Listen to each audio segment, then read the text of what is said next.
uh, that both matters relate to transportation, and therefore we'll try to do the two of them together.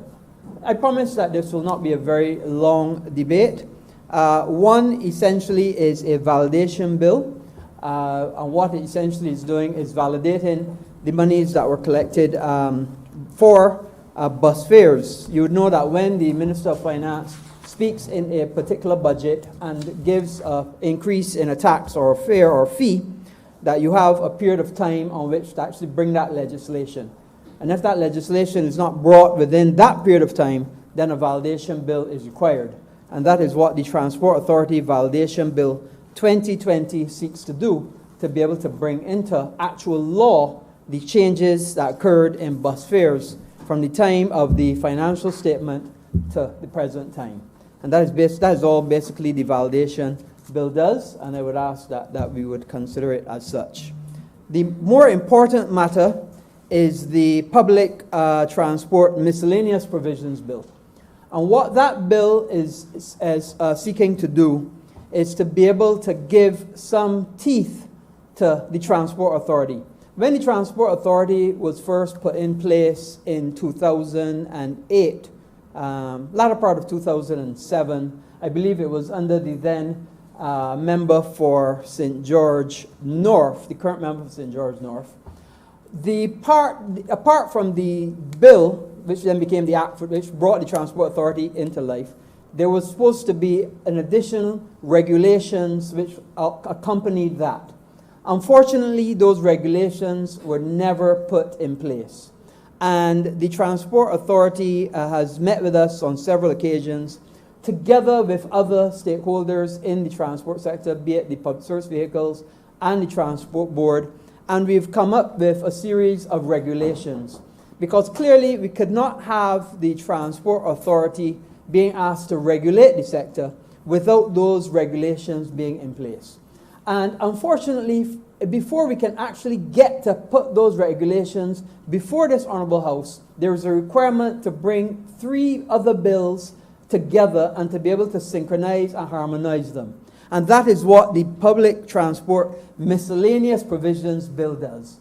So, in other words, in order to bring the regulations, we first have to bring this miscellaneous bill. And that is what we're seeking to do, so that then the ministry will be in a position to actually bring the regulations. So it is not a long bill, but essentially what it does is it gives us the opportunity to bring the regulations and put the regulations in force so that we have the miscellaneous bill. So it brings together the Road Traffic Act, the Road Traffic Regulations, and the Transport Authority Act. And by changes to those particular acts, that gives us the opportunity to bring the regulations into fact. And we all know that the public service vehicles in Barbados have had, let's say, a checkered past. And we appreciate very much the work that all the public service vehicle people do.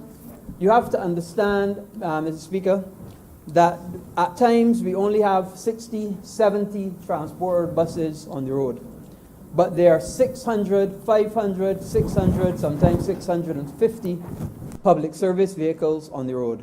And they are our partners in transport, and we appreciate the good work that they do, the vast majority of them. But some of them sometimes flout the law. Some of them sometimes are off-route. They stop at places that are not designated bus stops. They overload the vehicles, and by so doing they contravene the insurance that is required for them to transport the public. So what the regulations seek to do is to try to rein in that bad behavior and bring that bad behavior to an end, so that we can have a better control and better understanding of the sector. And essentially what the regulations will do when we actually come into force, once we get this miscellaneous bill through both houses, and then we get the certification of the Attorney General, what the regulations will essentially do, and the biggest part of the regulations is what you'd have heard me speak about in the past as the 3-strike rule. And what the 3-strike rule is and will be, Mr. Speaker, is essentially If you contravene any particular part of the regulations, you get 3 chances to contravene. First strike, you will get a fine. The amount I don't recall. I think it may have been $1,000, something in that range. If you contravene it on a second time, then you get a second strike and another fine. And then the third time you contravene, you will lose your permit or your driver's license. And there will be certain regulations there specific for owners and certain regulations specific for drivers. And that way, and let me say that the genesis of this actually came from the Trinidad legislation.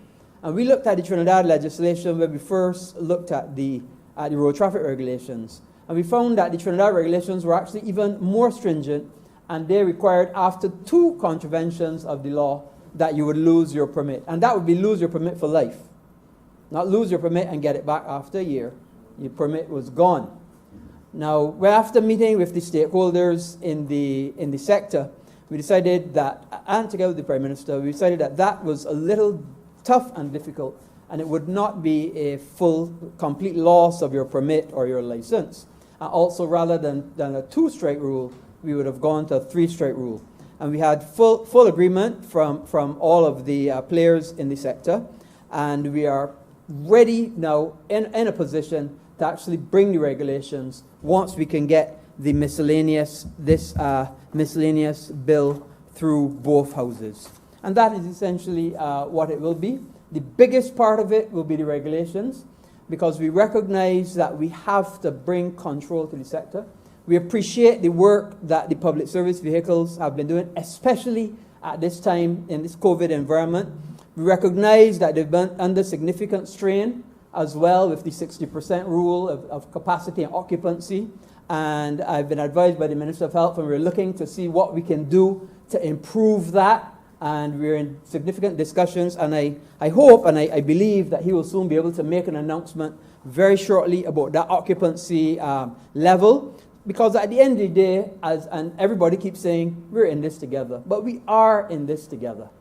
Because just as I have to be your keeper and you have to be my keeper, those people that are essential service providers, of which people in the front line of it, work in the transport, meeting people every day, transporting essential workers, transporting children as they go back to school, transporting construction workers, to and from home, work and play, and to supermarket or whatever, doctor, whatever it is.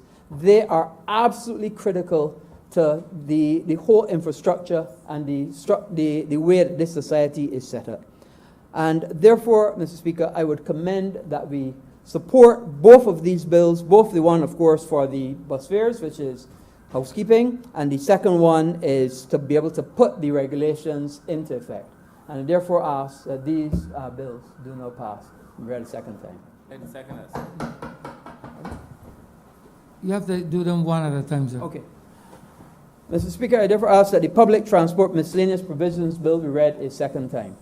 And second us. Honourable member for Sir Michael Rex. Thank you very much, Mr. Speaker. Just a little bit of noise.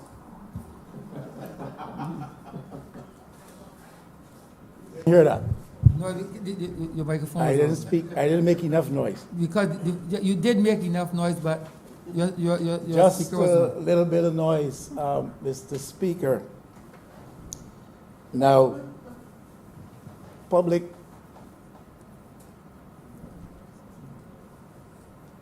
Honourable member for Sir Michael South, you turn off your. Public, the member for St. Michael's South feels as long as I'm on my feet, his microphone should be on too. Because he identifies with me in vital ways. Honourable member, that's to make a contribution or to be confrontational or to adhere or not? I just want That is to make a contribution that or is to to support, oppose a contribution. That is to support me in my contribution. We go back a long way, Mr. Speaker. And all good times. Public transport, Mr. Speaker, you know, is a social service, it's a social good. but it's also very essential. It's vital. It's an essential, critical input into facilitating economic activity in Barbados. And if for no other reason, that is why we must get it right with respect to state and its involvement in the public transport sector in Barbados. I want to repeat a call that I made some time ago, that the state withdraw itself from commercial aspects of public transport in Barbados, and that the state see its obligation to provide for that service insofar as facilitating the movement of school children and the like, but in terms of being involved in what I call the commercial aspects of providing that public service generally, I believe very strongly that the state should withdraw from that. State should facilitate private sector development of that area of economic activity, and should confine itself, but meaningfully so, and seriously so, and obviously so, to regulation, not just to talk about it, but to properly regulate the sector. I believe that the state must commit to an element of subsidy. If the state withdraws, I imagine that studies will show that monies will be saved. But even in withdrawing, if the state can commit to subsidizing to some measure private operators to provide a universal public transport service in Barbados, I believe that savings will still be made. Absolutely necessary is the business of concessions. The sector has been asking for that unheard for years, to reduce the cost of operations rather than give an attentive ear to acceding to the request for such concessions. The state in the last couple of years has imposed some further financial burden on the sector. So I'm suggesting very strongly that the state withdraws from providing the public service as a social good in the universal terms in which it seeks to do, and incorporate the private interests in so doing in a context of strong and obvious regulation, not just stated or documented regulations, obvious regulation, allowing for the savings of the costs associated with its involvement right now through means of subsidy to the sector, that the universal service could be still provided, that fellows would not think they cannot operate at certain hours on certain routes and going into certain distant places in Barbados. If that is subsidized, I believe private interest can feel a motivation to go. If you don't subsidize that, then they will not go. If they don't go, then the transport board, the state entity, has to provide the service, and to me, at a greater cost than if you offer a subsidy. And a third pillar of this first proposal point is that we need to give a bit more considered ear to the matter of concessions to reduce the cost to operators in the private sector. Mr. Speaker, whether we want to admit it or not, bus fares are killing on the poorer sections of the public in Barbados. Bus fares are, you hear this in St. Michael Central. I hear this in Michael West. I pass through St. Michael West for one reason or another. Every day. For those who wonder and ponder. and who might want to suggest otherwise, every single day. And if perchance I don't find St. Michael West, St. Michael West finds me, even up here. But I'm saying that bus fares are killing. Whether you come out of South St. Michael or St. Lucie at the northernmost point of this place, you know that bus fares are killing. It's a story not sounded with frequency or loudness much anymore these days, but it's a truth which remains. The bus fares are killing. And they may come at me if they will, and whosoever they be. But perhaps in attempting to provide a greater base of financial support for state operations, if it becomes still necessary after you withdraw from providing universal state service in Barbados, if it still becomes necessary that government's coffers be supplemented, and we understand very clearly that the $3.50 in bus fare does not take the transport board where it ought to be in terms of its finances. But I'm suggesting that perhaps consideration may be given. A study certainly should be done to see if some form of levy would not help us to reach better the goals, the financial goals that we have, while alleviating some of the pain upon commuters, especially poor commuters in urban St. Michael Central or rural St. John. And I think in the same way that we can apply across the board a garbage and sewage tax, and that people are asked to pay this, especially poorer people who are not linked into the sewage system, perhaps those who are more well-to-do and who travel by costly vehicles could be asked simply to set aside a little bit in a transport levy to help out the cause of the poorer lot among us. After all, we are all in this together. We are all in this together. I want to repeat the call. I made this before, and I've heard in recent weeks of the Honorable Prime Minister making the same call, that we incorporate the presence of the public service operators at all levels in helping with transportation of the public in this time of COVID. We do not know how long it will last.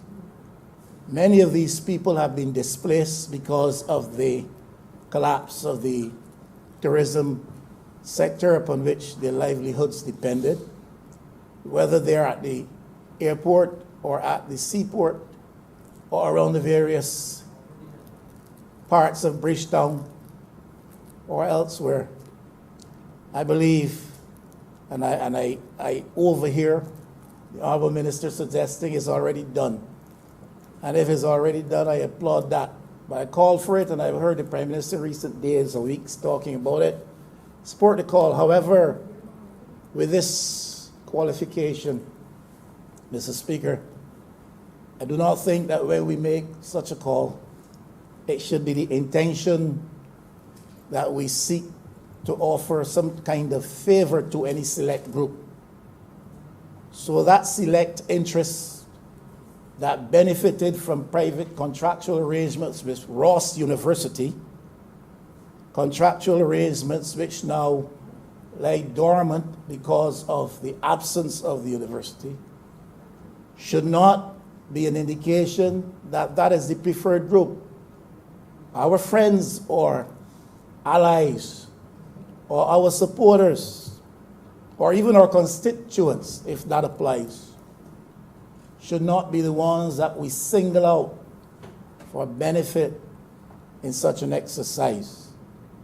I say that simply from this side to offer the view that this is a good move, a good thing if we can properly structure it, but that the initiative should not be pursued from a perspective of offering help simply to our friends or those who support us or those we know well. Now, there's some cost hardships that apply in the sector among the private sector operators. Rather than allow for concessions, as has been asked for quite some time of both administrations, there was increased imposition with respect to the fuel tax that put a lot of these operators in a spin. And I have heard it described as nickels and dimes. That's certainly not the language I would have expected. When you put this kind of increase with respect to public sector operated vehicles in the private, among private interests, you can't say it's nickel and dimes. The price at the pump became rather painful for them, especially in a context where some still had to pay half of their road tax, still have to pay their permit fees annually. I raised this matter before. I'll raise it again because I think it is important. We can't stand and in one breath say that this sector is a partner. We can't stand in one breath and say that they provide an essential and vital role. In fact, they were classified as essential service when other entities were not. You can't stand and say that in one breath and then in the other breath do not facilitate them and allow some of these hardships to stand and to affect their operations. Now, I heard the Honourable Minister speak with respect to the regulatory entity we call the Transport Authority. And he made passing reference to the undesirable behavior and conduct exhibited by some who operate in the sector. And it seemed to me that his attention focused squarely and perhaps solely on the drivers of these vehicles. And it seems to me that his emphasis in terms of the robustness that the regulations will bring, that relates again to the drivers and conductors if they have those. But Mr. Speaker, there's some things to be considered. There's some entities, agencies, embodiments. We call them owners. And we have to address the obligations, responsibilities of owners as well. Now, if I own a vehicle and I respect... Point of elucidation, Mr. Speaker. Yes, I remember. A point of elucidation. Elucidating his I thought speech. I made it clear I can elucidate on my own speech. I know you can. And I thought I'd made it clear to the Honourable Member. If I didn't, I will go through it again. The regulations so structured when they come. There are some regulations that will relate just to owners. And there's some regulations that will relate to driver conductor. So we have recognized that in the past, the drivers took most of the brunt, but sometimes the owners did not. So I'm hearing the Honourable Member, and just to elucidate, yes, in the regulations that come, there will be a section, 3-strike rule as well, for owners, permit holders. And I'm glad to hear that, Mr. Speaker, and I apologize. Maybe the Honourable Member didn't make enough noise when he said it previously. But I'm hearing him clearly now. And noise has reached my ears. And I'm glad to hear that we will pay some attention to the owners as well, because they have a responsibility with a license for a vehicle on the road and the privilege to have one, and some 4 and 5. And I don't know where the number stops and how they got so many. That's another story to be told. But they have a responsibility, being so privileged as they are, to have these vehicles on the road from which they make some money, whatever the arrangements are for the actual day-to-day operations and movements. Their responsibility, and the regulations should speak to them. Now, a lot of the undesirable behaviors, I understand it. I believe same signals reach you. derives from the fact that these fellas are hustling. It is the competitive nature of the business. I saw one overtake me recently, Mr. Speaker, and stop diagonally across the road in front of me, in the middle of the road.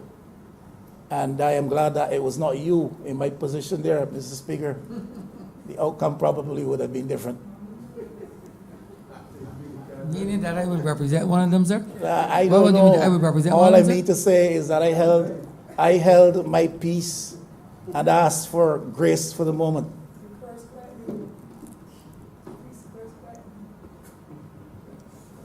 Continue on, remember, please. No, I try my best to ignore certain things. You know. There's certain things that don't sit well with me, and I don't see them as part of the political. You know, I see them as character assassination. I do. But I will ask for grace again in this moment, Mr. Speaker, and push on. And a lot of the hassle a lot of the bad and undesirable conduct derives from the hassle in the environment out there around the activity. These increases of recent times could only have added, the increased impositions, notwithstanding the increased bus fares, could only have added to that culture of hassle out there. And we've got to understand the dynamics operating in the system, try to address them fully and frontally. And we will stand here and commend any effort that is designed to achieve that goal, that we address these matter and this element of the sector, the private operators, owners, drivers, conductors, what have you. We address issues around them through whatever regulations we need to put in force, frontally and fully, but also fairly. And that's simply the position I want to represent. And maybe we ought to take out of the mix the element of hassle, not only by providing for regulations that run counter to that instinct to hassle and misbehave and indulge in an undesirable conduct, but perhaps we need to put into the mix a fair structure for these, not a fair structure, a fee structure for these operators, these drivers, which is regulated. Transport board driver is paid X amount of money. A PSV operator, a ZR driver, a B-man, however they're labeled. I say B, I mean the letter B, please. Quickly come to that, because I saw the quick glance from my friend from St. Michael South. I tell you, our bosoms beat together. And I'm simply saying, perhaps it could be studied, could be considered, that there is a fee, flat fee, that is regulated in terms of how they earn, and take this hassle out of the situation. Left as it is, where the more I can pick up, the faster I can turn around, the more I can make, especially in this time of hardship. We are going to have hassle on top of hassle. And we can't simply say 2, 3 strikes, you're out. We'll be doing that repeatedly. And what we will find is that we're recycling the same type of behavioral models all of the time. I simply want to offer this. My humble friend from Christchurch West did not trouble me much, so I'm not going to trouble him. Honourable Member for St. George North. I want to briefly agree with the suggestions that were made today by the Minister of Transport. I think that the Minister has handled the situation, to my mind, correctly and precisely. And it seemed to me that when you look at what has happened over the past 13 years since this act was passed in 2007, bringing in the Transport Authority, it's the very first time that we see anything being done to fast track the regulations which would inform and help to move this sector forward. Clearly, it is with the Barbados Labour Party's mode of understanding public transport.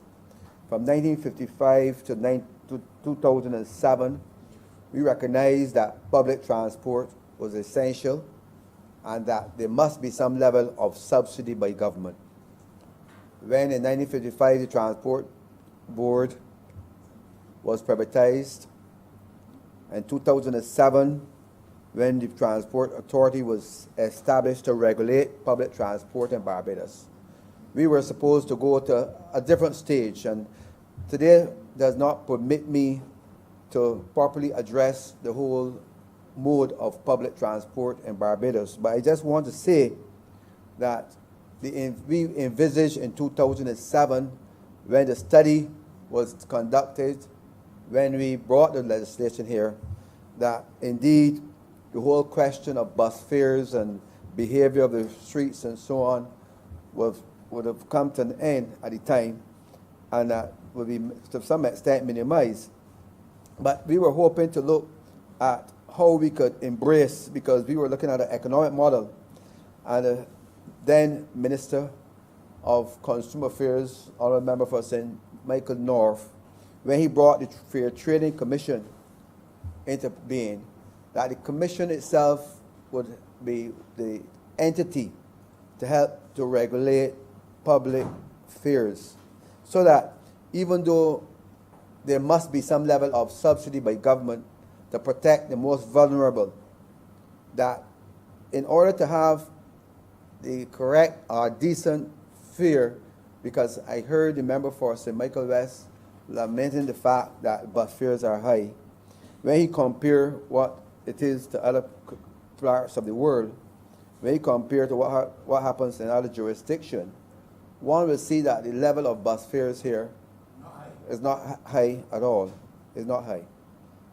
Because efficiency, and if a person plans their work, if a person plans their trips, you can buy a number of tickets per week or per month or so on, and this would help you. But more to the point is that public transport must be properly regulated. The whole notion of fair trading, I hope that eventually we will get there where these entities can apply, both the Barbados Water Authority, put themselves in order, the transport sector, all of these public sector entities by 2008 were supposed to go to the Fair Trading Commission to get proper regulations and to get proper fares set. It should not be arbitrarily set by us as politicians, by the board itself, but these are things that we want to put in place. And that's why I must say that the government is on the right track here, getting regulation in place and allowing the Transport Authority to do the work that it has to do. There must be regulation, and not looking at a case where they must be looking at how we can penalize workers, penalize drivers, owners, because we need to also look at the positive side. They have made a contribution, yes. They will continue to make a contribution, but they have to be regulated properly. There have to be fairness in the sector. We have to ensure that persons are able to receive transportation on demand. By 2008, we were on the right track. The last 10 years have seen a decline in everything has to do with public transport, road maintenance, and everything in this country. And that's why we have to now pick up as a government to move this sector forward. And I would want to say that even though we cry that this sector bad behave, they provide beautiful service. In my mind, efficient to some extent, that persons are able to get to their destination back to and forth.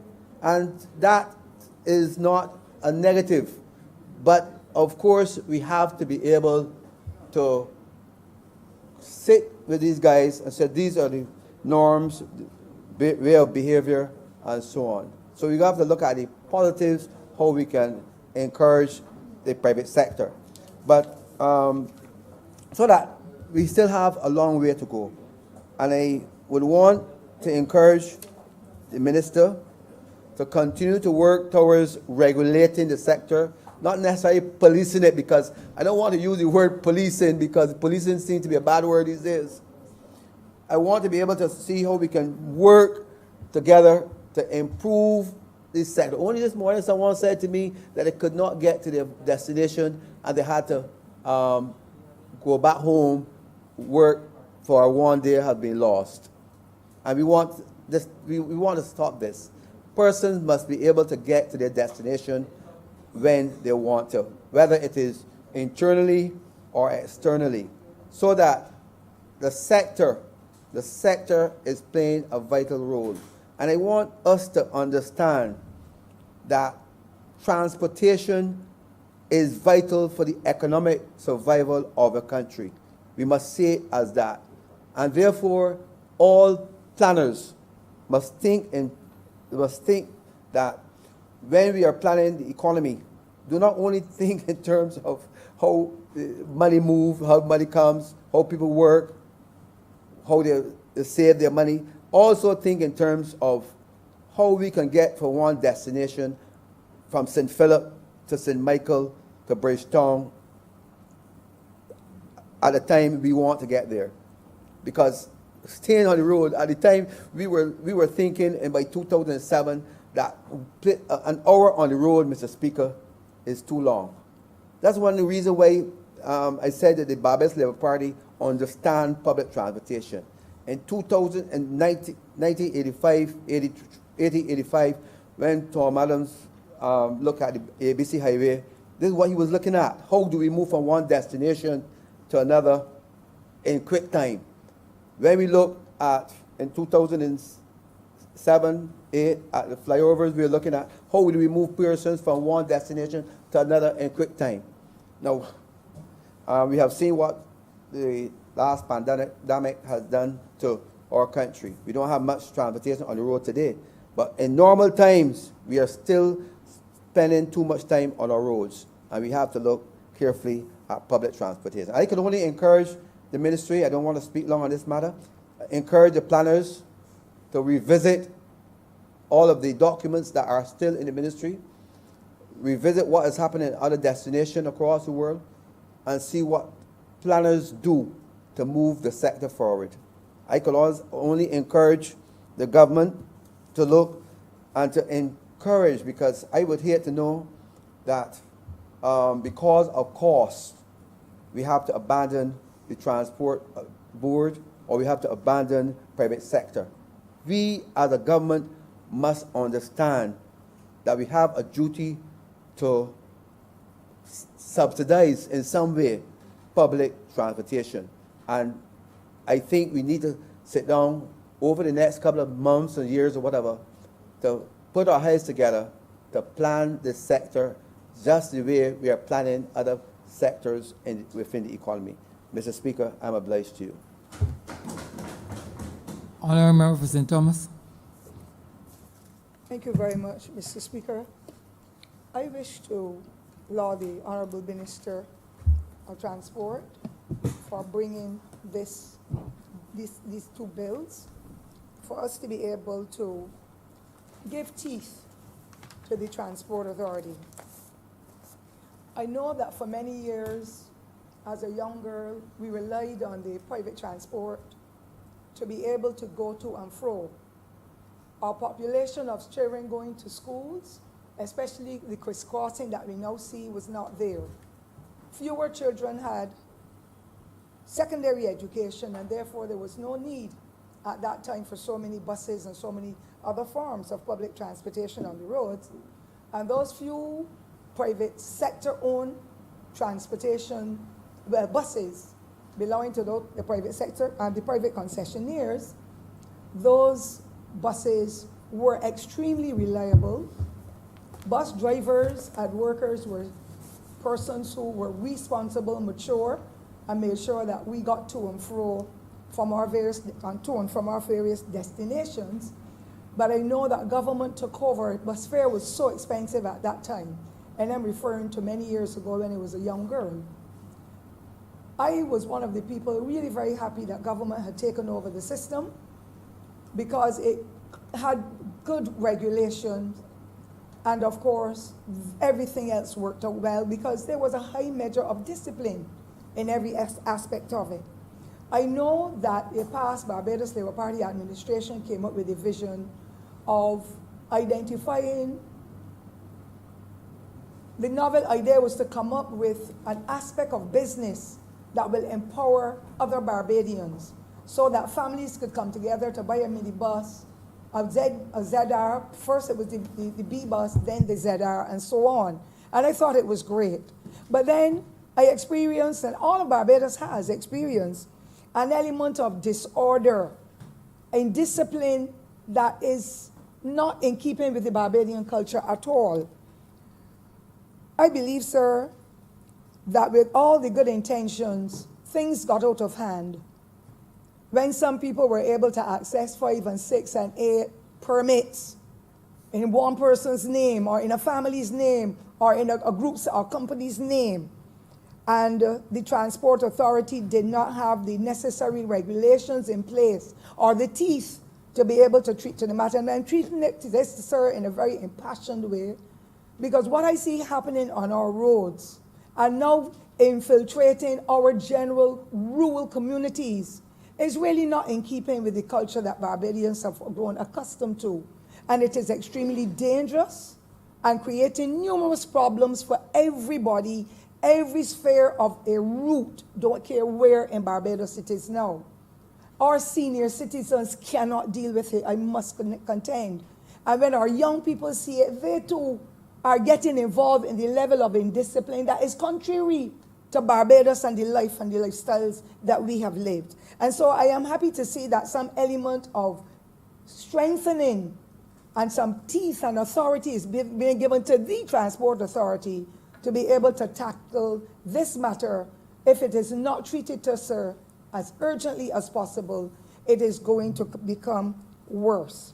So regulation for me at this stage and for the Labour Party is critical in order for us to bring the sector and an element of discipline into our system so that people can feel safe on the roads, whether they are using the private transport system or not. I have used it in between. I still try, because there are times when you have to take your vehicle somewhere and you need to get to where you're going.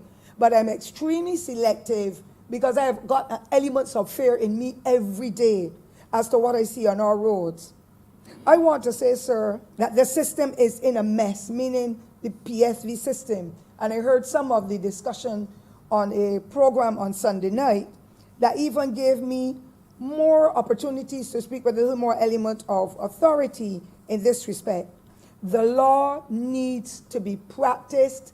It needs to have, the system needs to have more teeth to be able to bring those perpetrators out of the system and let us go forward with a better, smoother, and more efficient transportation system.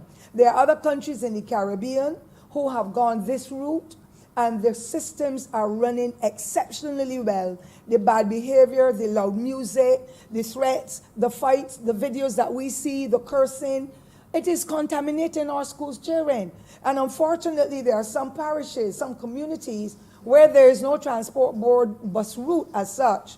And because of our limited bus system now, some communities have no transport system at all when it comes to the transport board that a lot of more mature people would rather travel on. But I see our school children every day, and I'm going to focus, Mr. Speaker, sir, in my small intervention as to what I see on the Jackson route that really needs to be attended to as a matter of urgency. Our school children are putting, sometimes you can see 25 and 30 children packed in those buses. You see the drivers smoking the weed, drinking the alcohol, cursing everybody, blocking the road. All of our members in here, sir, I believe, are exposed to that kind of behavior wherever they are going in this country. And it is an element that bothers me tremendously because sometimes we see some very serious accidents. People are injured, and sometimes the bus is a bus that is off route. And the Honorable Minister, I have given up now treating to the Transport Authority because I would have been seen as a pest, but I don't mind because I'm going to stand up for what is correct and proper. I come in here to make my little jokes and so, but I can get very, very serious on matters where the indiscipline is so rife that people have to jump out of the road, skip out of the road in order to save their lives. There's snake on the road. And that Warren's Junction is going to cause quite a few people to be seriously injured or lose their lives because outside of the Warren's Polyclinic, the now Eunice Gibson Polyclinic, the buses stop there for inordinate periods of time.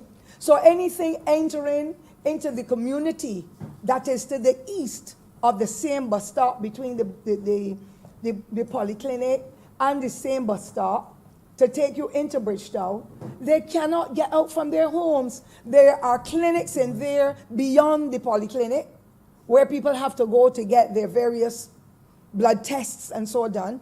And it is one of the most dangerous things, and they do not respect pedestrian crossings. I don't know what form of education has to be put in place for people to know a pedestrian crossing is for people who are crossing the street, and therefore they should be able to do it freely. But when buses, especially the ZRs and the B buses, are stopping on the crossing at Warren's and soliciting passengers, it is wrong. And I cannot say it in any other form, but to tell everybody in Barbados how angry and upset I am. I have a problem, Mr. Speaker, sir, with the speeding and the accidents. And yes, attorneys at law will get jobs. There's nothing wrong with that. That is their training. That is their responsibilities. But why must the Queen Elizabeth Hospital and other institutions be saddled with people with critical injury, and then the services that the taxpayers are paying for? Sometimes we go in the way to the casualty for hours because of an accident of that nature. It is wrong, and we need to have it corrected. So I am in all support of this particular validation for the Transport Authority.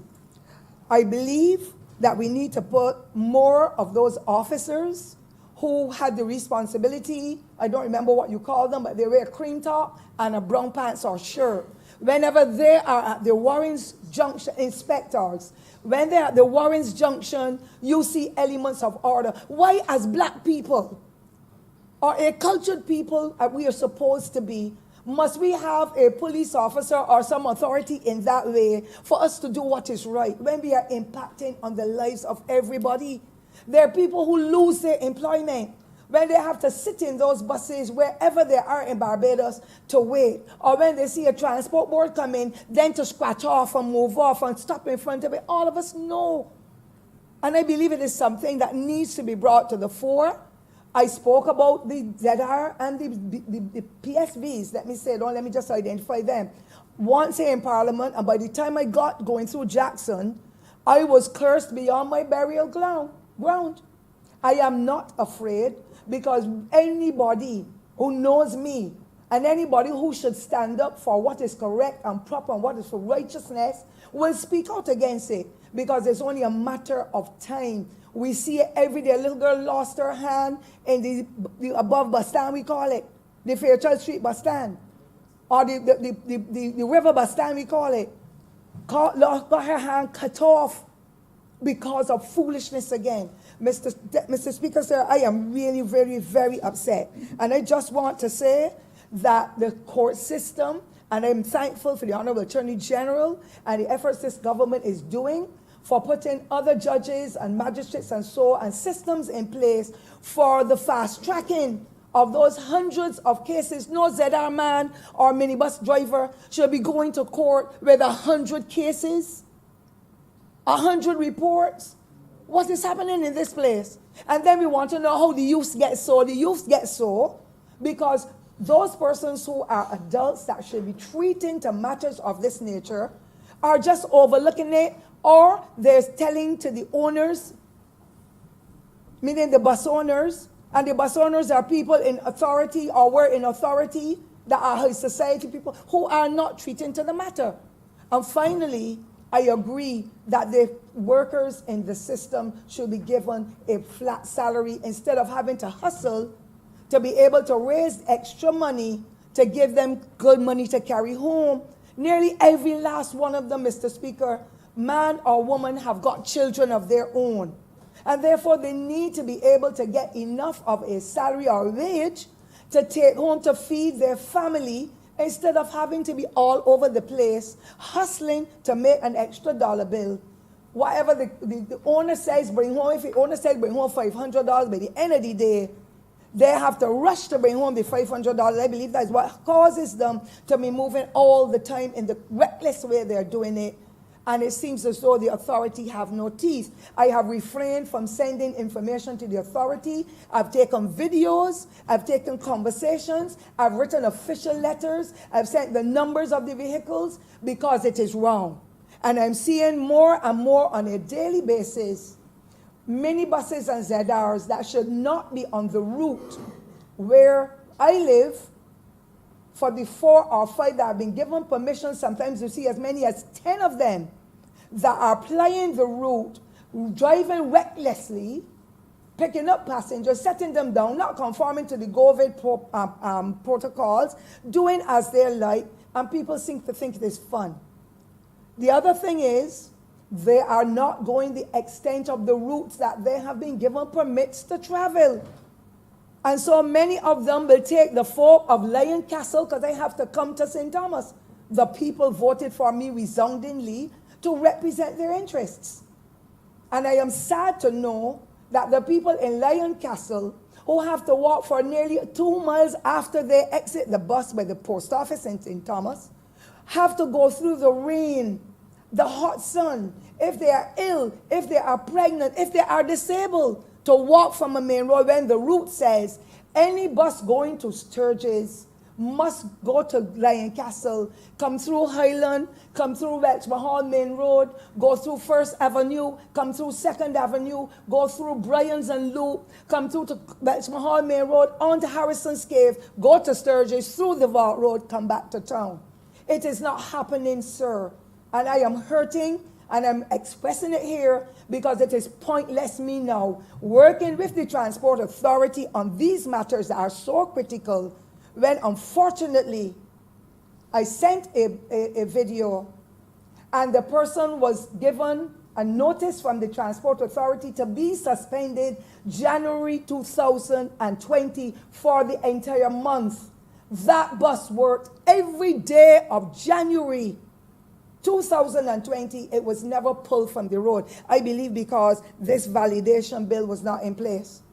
I shall continue to look out for the interests not only of St. Thomas people, Barbados in general, to be able to make sure that people conform with the laws. And I agree with what the Honorable Member and Minister said, the Honorable Member for Christchurch West said about withdrawing the strikes that they should have. And if they make the 3 strikes and they take away the license, take away the permit, whatever. Mr. Speaker, there are some of them that are driving around with fake ZR numbers and possibly B ones, so I haven't seen the Bs. I saw the ZRs. And one of them that I made a report on, when it was called in, I was found to be so. So it means that I was not lying. My photographs were not wrong. And you can tell when they have on fake ones. You can see the frame, the bigger frame of what would have been on the ZR before, and another one is over it. We must get serious in this country to protect and save people's lives, to let them get to their work on time, to take them to their various destinations, and to stop breaching laws or rules or regulations. It is not happening, and I am so happy that I am at the age I am at, because I don't have to tolerate it at some point in time once the Lord spares my life. I believe, Mr. Speaker, as I close, that the Transport Board has to be an integral part of a public service for people and protecting, and your member for St. Michael West made the point, for protecting the most vulnerable. There are some people who have not got the necessary resources. Don't care how we try to improve their quality of life. They do not have the resources. And so the senior citizens must be protected. Those who are from the special needs category have to be protected.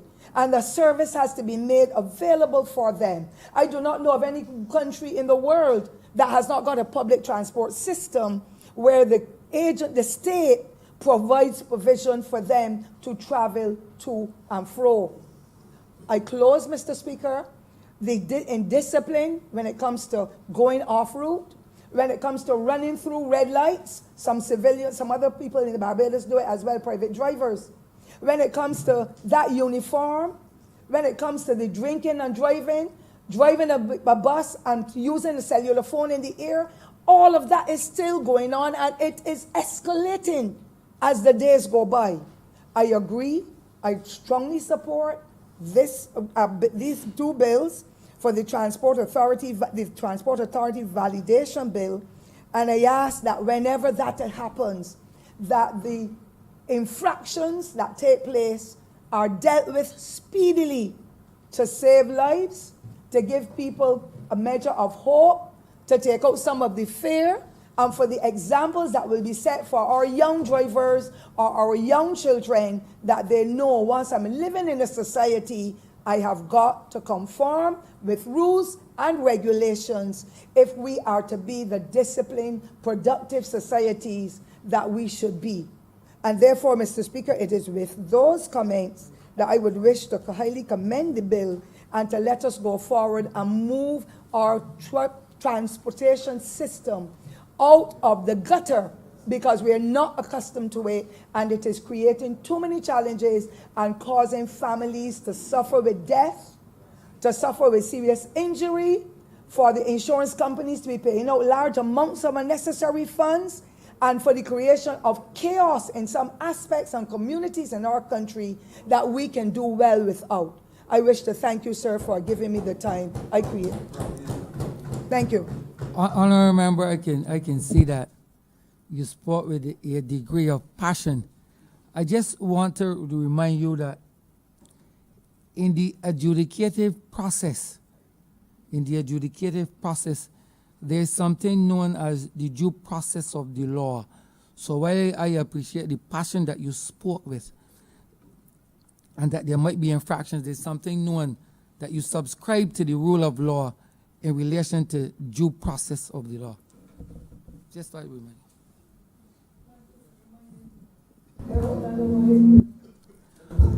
Honourable member for Prince West.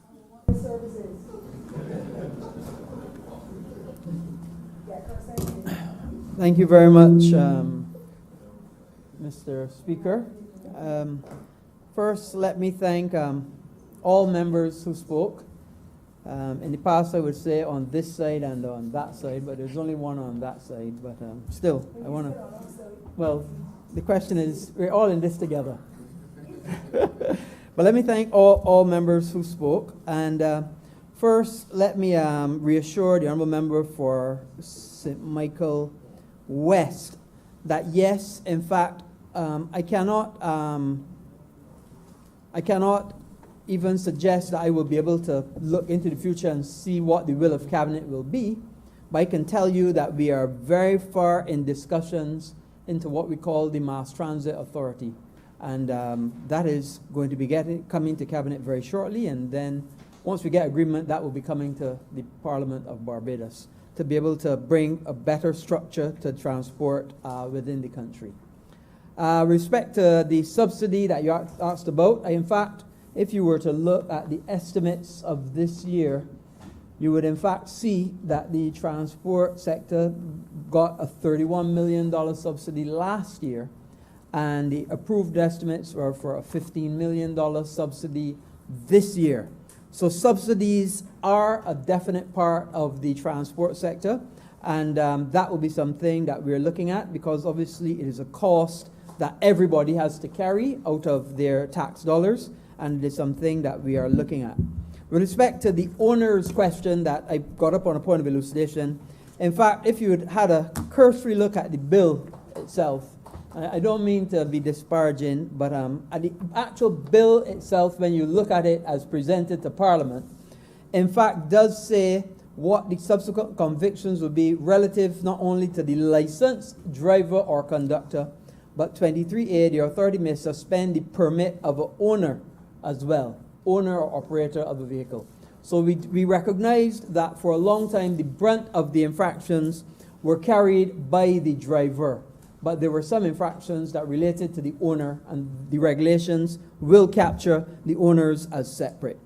With respect to people being off-route that the member for St. Thomas spoke about, we recognize that this is a problem, not only for you in St. Thomas, but the member for Christchurch East suffers tremendously by this, people going into Time Bottom and Parish Land and so on. He's suffered, I'm not seeing him here, but he suffers tremendously, suffers tremendously by people cutting the route short. And recognize this is a significant problem. People being off-route, people trying to go through side roads to beat the traffic and all sorts of things. So we have required a global positioning system mechanism to be placed on all vehicles going forward, and that will be part of the regulation. And you must be required to carry a GPS system as part of your regulations. The honourable member also spoke about whether we had only chosen certain people to join the TAP program during the COVID period. And I first want to enlighten the honourable member that we had asked anybody, and I met with all of the BT people in the past. I met with all of the ZM people. I met with people the church people, actually, who had tour buses in the past, to ask them if they wanted to come in and provide transport to the sector. That was before COVID. And since COVID, all of those applications and all of those opportunities for people to come in to the program were still open. And we had 7 BT people, those are tour bus people, who have actually come in and are providing service to the program, and 25 ZM people. So they have in fact started to provide the service. They were trained by the Transport Board. I met someone recently who told me that he saw quite a few of them in the St. Joseph area. And these are the BT people who are actually providing the service to assist with the Transport Board. This is because we recognize that when the 60% restriction was put in place, there were a lot of people that would not be able to access transport. So we brought on these people to help to provide that transport. Whether that practice will continue, we will assess and see what is required, because we want to get everybody to and fro and transported. You'd also have seen in the press that we've also looked for an RFP for somebody to provide a school bus service. So in addition, by providing a separate school bus service, and that RFP actually saw last night actually, to provide a school bus service which would take the school bus service out of the Transport Board realm and put it for an independent person providing it in collaboration with the Transport Board. And then that would mean that other buses that normally are providing the school bus service would be available for the routes. So we're trying all sorts of things to provide a good, safe, effective, and reliable transport for all of the people of Barbados. So with those very few words, Mr. Speaker, I would ask that this bill, I'll do them one at a time, Transport Authority Validation Bill be read a second time. The question is that the aforementioned bill be read a second time. All those honourable members in favour, please say aye. Those against, please say no. We think the ayes have it. Thank you. And I would ask that the fares and tolls, where is it? Where is the other one? Our member has to go to committee. What? Oh, yeah, so go to committee and then come back. Fine. I would ask then, Mr. Speaker, that you do leave the chair for further consideration of this bill in committee. The question is that the Speaker do not leave the chair and the House resolve itself into committee for further consideration of this bill. All those honourable members in favour, please say aye. Those against, please say no. We think the ayes have it.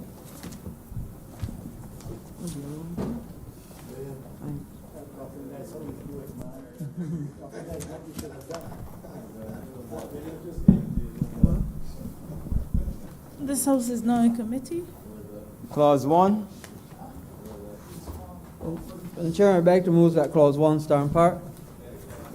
Question is that Clause 1 stand part. All honourable members in favour, please say aye. All those, somebody say. Yeah, all those against say nay. Methinks the ayes have it. Clause 2. Madam Chair, I beg to move that clause 2 stand part. Question is that clause 2 stand par. All honorable members in favor, please say aye. All honorable members against, please say nay. Methinks the ayes have it. Schedule. Madam Chair, I beg that the schedule be the schedule to the bill. Question is that the schedule be the schedule to the bill. All honorable members in favor, please say aye. All honorable members against, please say nay. Methinks the ayes have it. Report. Madam Chair, I beg that you do not report to His Honour the Speaker the passage of one bill in committee. Question is that I do not report to His Honor the Speaker the passing of one bill in committee. All honorable members in favor, please say aye. All those against, please say nay. Methinks the ayes have it.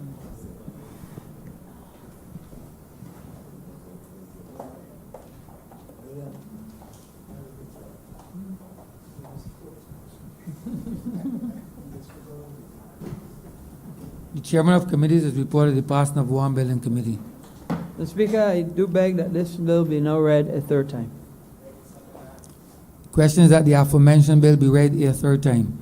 All those honorable members in favor, please say aye. Aye. Those against, please say no. Methinks the ayes have it. Mr. Speaker, I beg to move that this bill be do now passed and cited as the Transport Authority Validation Bill 2020. No. Miscellaneous provisions. Okay. That, Public Transport Miscellaneous Provisions Act 2020. Public Transport Miscellaneous Provisions Act. That's the first one that you did. 2020. Yeah. Sorry, Public Transport Miscellaneous Provisions Act 2020. The question is that the aforementioned bill be passed and so cited. All those honorable members in favor, please say aye. Those against, please say no. Methinks the ayes have it. This bill is passed and so cited.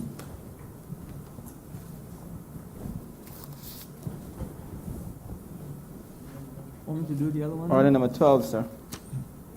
In the name of the Honorable Minister of Transport Works and Maintenance, to move the second reading of the Transport Authority Validation Bill 2020. This is the next one. Honorable for Christchurch West. Mr. Speaker, I beg to move that this bill be read a second time. The question is that the aforementioned bill be read a second time. All those honorable members in favor, please say aye. Those against, please say no. Methinks the ayes have it. Mr. Speaker, I beg that you do now leave the chair and the House resolve itself into committee for further consideration of this bill. The question is that the Speaker do now leave the chair and the House resolve itself into committee for further consideration of this bill. All those honorable members in favor, please say aye. Those against, please say no. Methinks the ayes have it.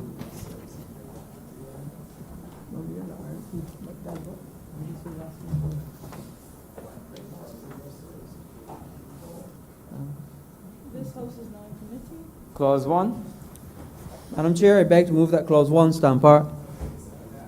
Question is that clause 1 stand par. All honorable members in favor, please say aye. All those against, please say nay. Methinks the ayes have it. Clause 2. Madam Chair, I beg to move that clause 2 stand part. Question is that clause 2 stand par. All honorable members in favor, please say aye. All those against, please say nay. Methinks the ayes have it. Report. Madam Chair, I beg to move that you do not report to His Honour the Speaker one passage of one bill in passing of one bill in committee. Question is that I do not report to His Honor the Speaker the passing of one bill in committee. All honorable members in favor, please say aye. All those against, please say nay. Methinks the ayes have it.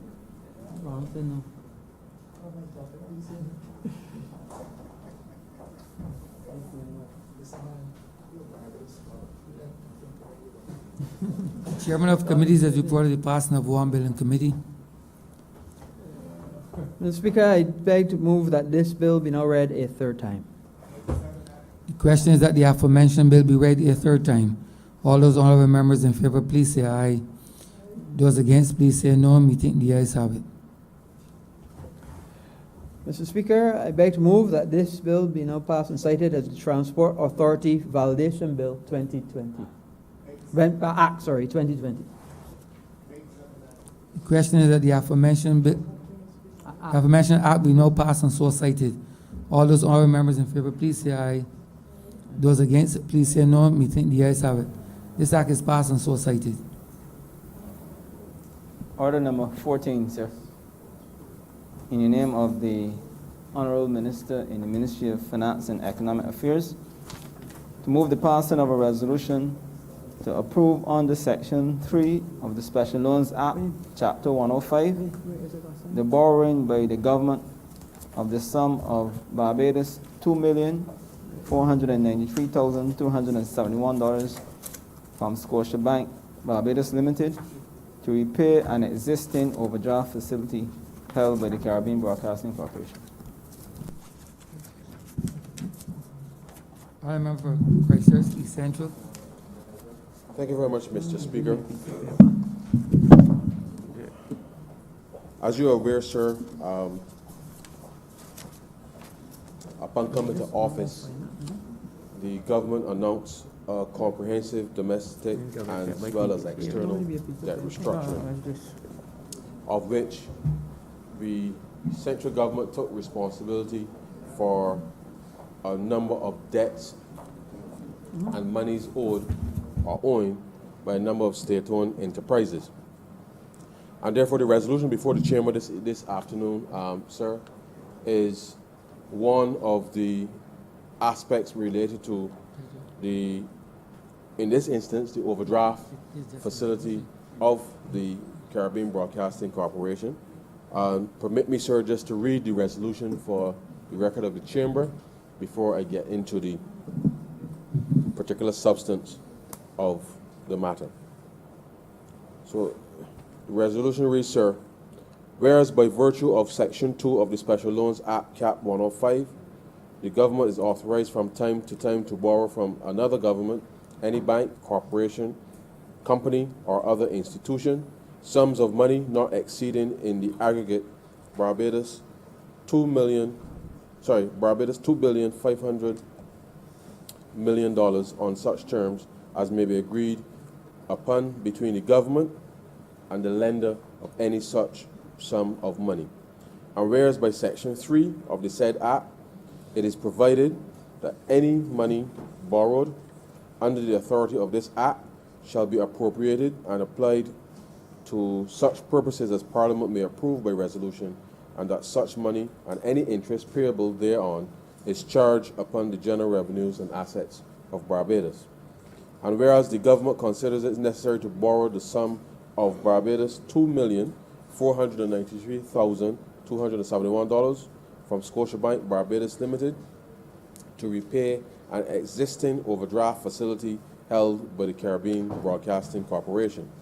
And whereas the said sum of Barbados $2,493,271 is borrowed on the terms and conditions contained in the commitment letter, the main provisions of which are set out in the schedule. And whereas the said sum of Barbados $2,493,271 is within the authorized borrowing limit given to the government under Section 2 of the said Act. Be it resolved therefore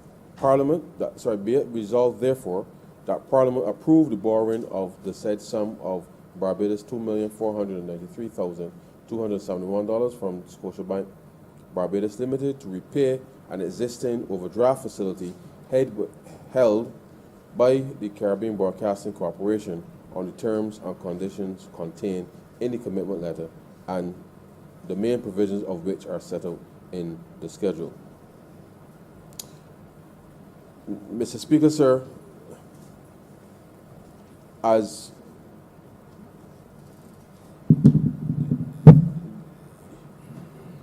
the government came to office, sir, in 2018 and immediately embarked on the comprehensive debt restructuring of both the domestic and foreign external commercial debt.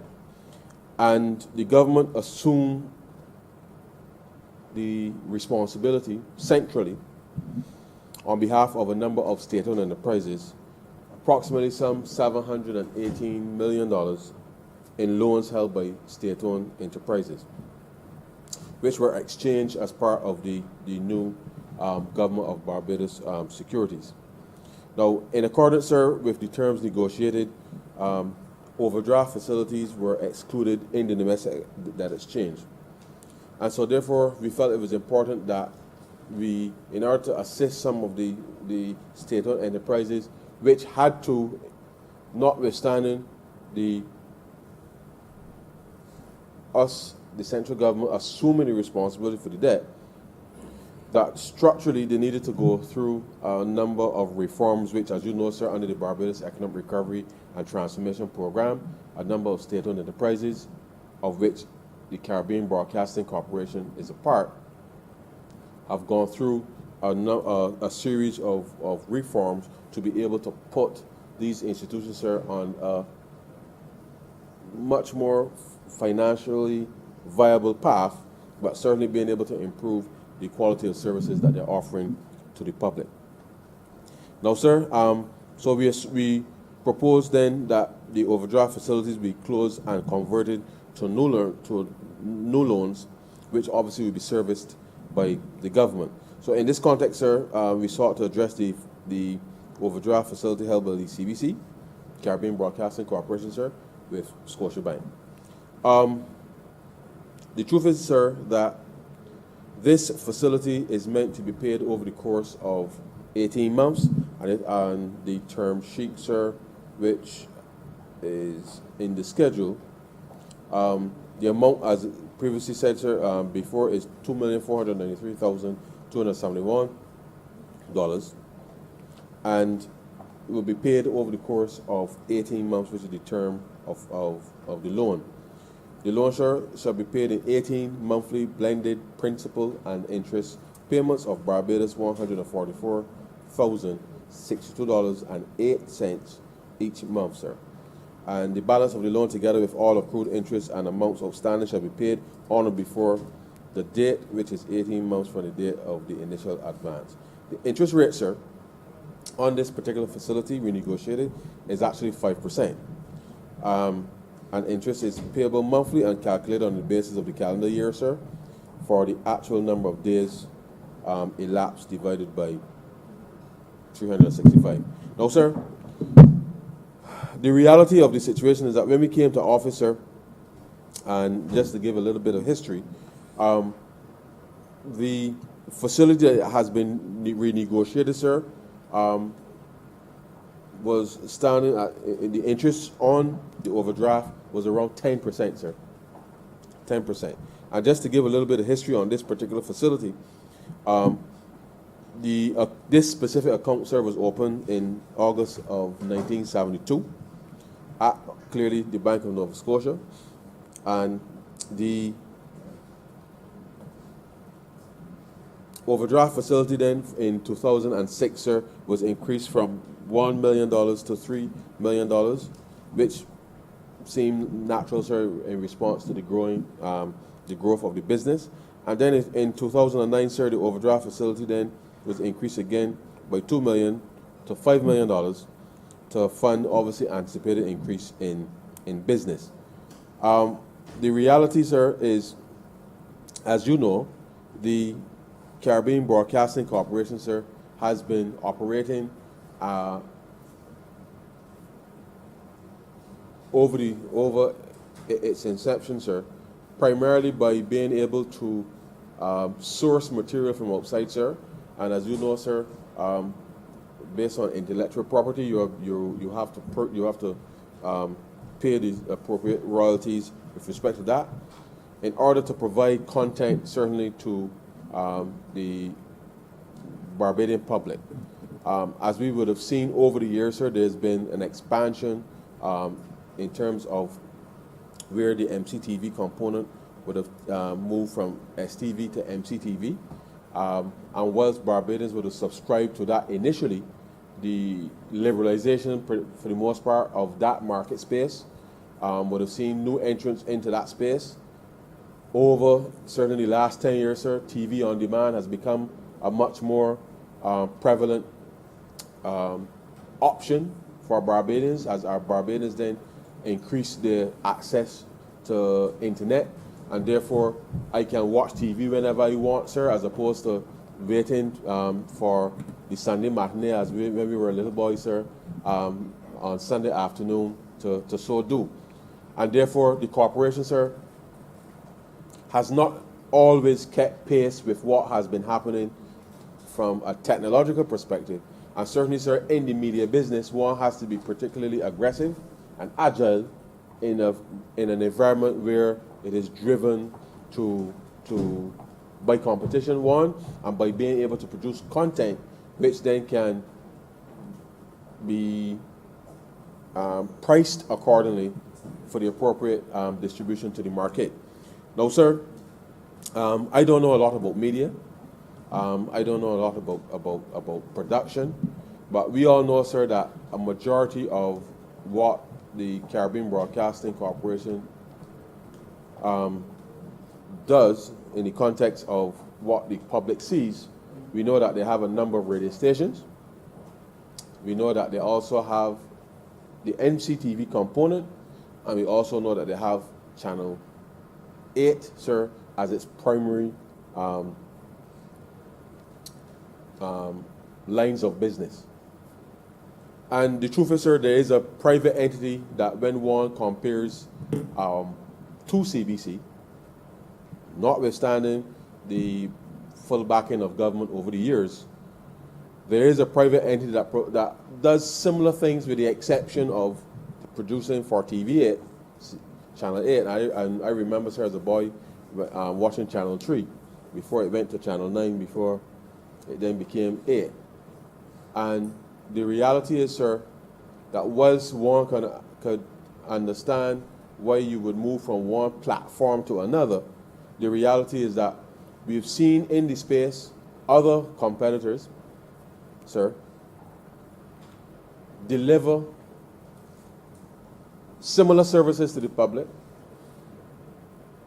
competitively, which then obviously would have potentially, sir, taken market share away from what CBC would have been able to garner, given that when I was a little boy, sir, the only thing to watch was either CBC, sir, or some tapes from the video shop.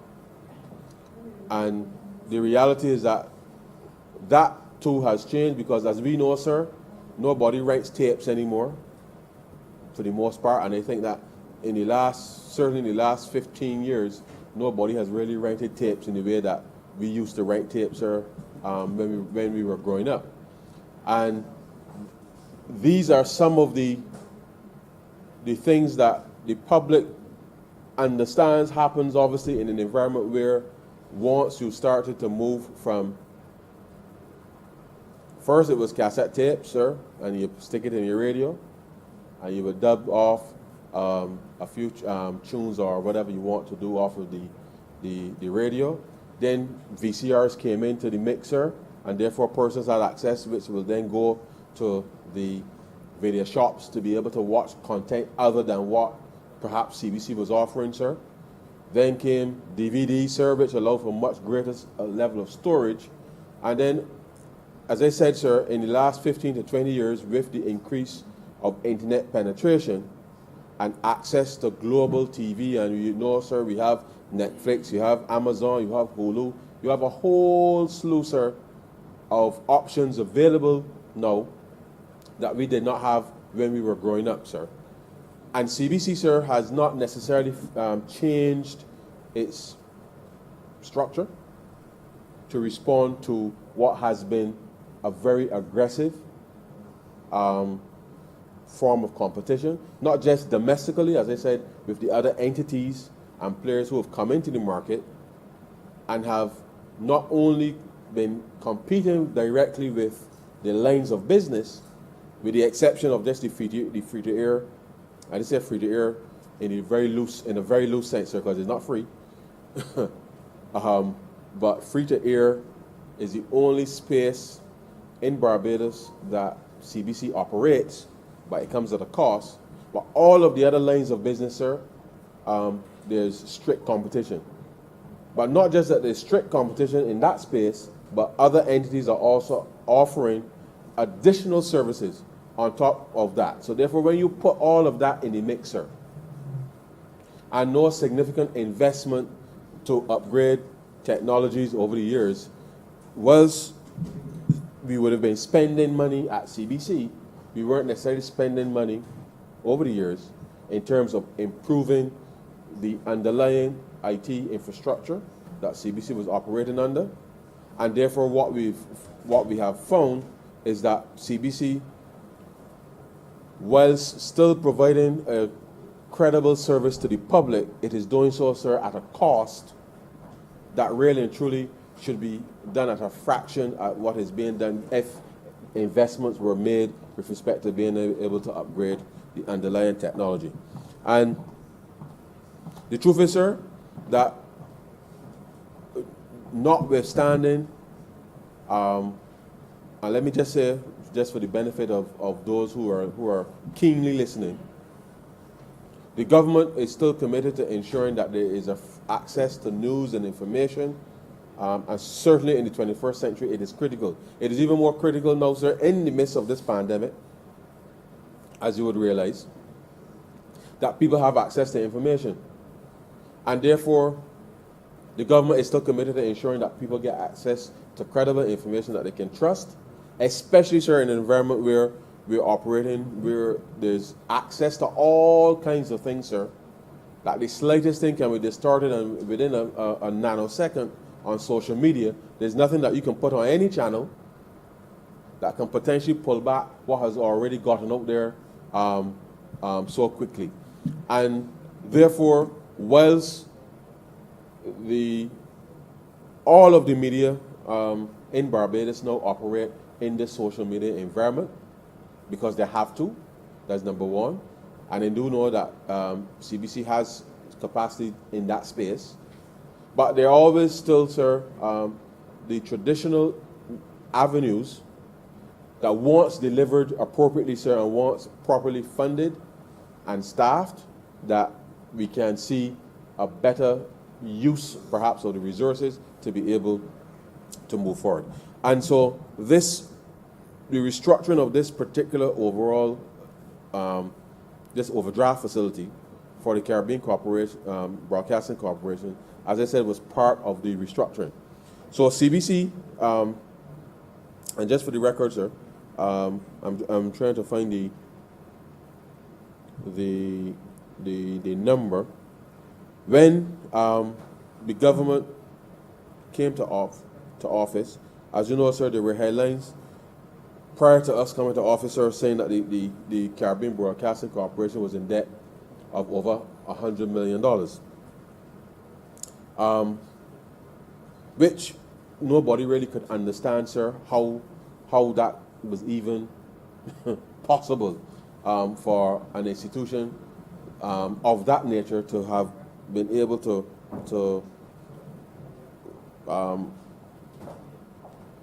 be allowed over time to increase a stock of debt that clearly became unsustainable, because as you would appreciate, sir, for an institution where, notwithstanding the performance of NCTV, which really was the operations with respect that provided the cash to CBC, that even though MCTV was the underlying business line that allowed for CBC to run on a day-to-day basis because of the subscription, that so long as you had such competition in the market, sir, with the other entrants, and the competition has been stiff because, as I said, sir, they've added services beyond that which CBC offers, and therefore, with that view, it would have been clear that CBC could not have been able to sustain itself in the current structure, its previous structure and composition, given where the cash flows were going. Now, sir, part of that debt relates to the pension fund, and I won't get into that specific element today, because notwithstanding all that was happening over the years, the pension fund as it relates to CBC was not, having been established, was not appropriately funded. That's number one. The corporation was running deficits, huge deficits, for a significant amount of time, to the point where at one stage the corporation was running in the vicinity of $15, $16 million a year, sir, deficits in the last few years, which is inconceivable, sir, with respect to good order and good management of any institution. And therefore, when we came to office as part of the Burke Plan, sir, we undertook a series of reforms at the corporation. And whilst I can say to the chamber, the reforms did not necessarily go as far as we would like, because the operational deficit at CBC today is just over $500,000 a month, which is still too high with respect to where everything else is. And as you know, sir, there will be further reforms to be undertaken at the CBC, because CBC now has to come fully, sir, into the 21st century in order to right-size itself in terms of being able to be self-sufficient. The truth is, sir, that there are elements in the country from a production perspective, sir, that whatever form or structure CBC may have going forward will have to be capable of accommodating, sir, the content, in part, the content that is being produced in the country as an outlet with respect to being able to reach not just people in Barbados, sir, but certainly on satellite TV and a whole host of other outlets that potentially CBC can play a role with respect to unleashing a lot of the talent that is in Barbados. And therefore, that's something that I would love to see coming out of any proposed restructuring of the CBC to change the underlying mechanism through which the supply services to the public. And so we, sir, have, so let me just state, sir, for the absolute clarity, and these are CBC's statistics. The cumulative deficit, annual deficit, sir, went from 73 million in 2008, sir, to 100,517,606 by 2017. Now, under the program, the Barbados Economic Recovery and Transformation Program, sir, the government, not CBC notwithstanding, across a number of state agencies, sir, the government engaged in an exercise where a number of obligations were written off across agencies. So you had a situation where some of the state agencies would have owed CBC, CBC might have owed somebody else, Water Authority, for example, or owed SSA, or a whole host of interagency balances. So when we came to office with respect to the debt restructuring, we looked at which government departments owed other government departments money, sir, and we simply wrote those off to ensure that we understood exactly what was owed. Because if I owe you and you owe me and everything is in the same pot, essentially, sir, it really doesn't make sense all of us carrying this headache about trying to collect from you, sir, and you trying to collect from me. So therefore, we settled that so that we understood exactly, for not just in the instance of CBC, but for all of the other government agencies, once we cleared what government owed itself, essentially, then we had a better understanding as to what, in effect, was owed out there.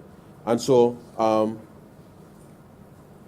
at the end then, sir, of fiscal year 2019, when we did all of that, sir, with respect to where we were, it meant that the debt for CBC then was just above $41 million. So after we cleaned up all of the interagency stuff, that was what was left with respect to CBC. So the resolution here, sir, today, was it speaks to the overdraft facility. We had to deal, sir, with that big stock of debt, which has been, as you know, based on the domestic debt restructuring, the debt validation bill that came, the debt holder bill that came in 2018, sir. Those will be enrolled into one of the instruments with respect to what was issued as new debt. And in a sense, all of these state-owned enterprises now have a clean slate with respect to that, except that obviously government has taken the responsibility. I haven't taken the responsibility, sir, because, and you know, sir, that we passed the Public Finance Management Bill, and people always would like to say that they're autonomous. But as you know, sir, if you're, as my grandmother would tell me, that you can't be a man or a woman living here. So if you want autonomy, sir, it means that you got to be able to pay your own bills. And therefore, having taken over, sir, and a series of obligations on behalf of state-owned enterprises, that naturally meant, sir, that transfers that would happen on a normal basis wouldn't happen, because you need discipline, sir, in order to be able to move forward. So we, sir, have sought to put, from a financial perspective, the best solution in place with respect to the structure of CBC financially as it stands. But now the next phase, sir, is for the other reforms now to take place to ensure that the operations now of CBC can move forward with respect to being able to operate truly in the 21st century with 21st century tools in order to be able to compete with all of the other entities out there who are investing in the 21st century. And therefore, I believe, sir, that over the course of the next few months,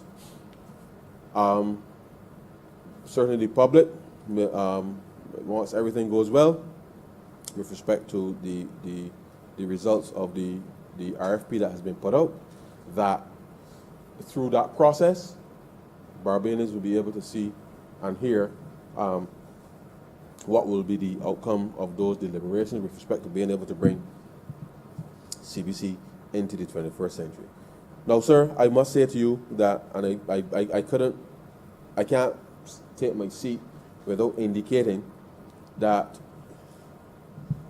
and even though I said it before, the CBC has been, and through its MCTV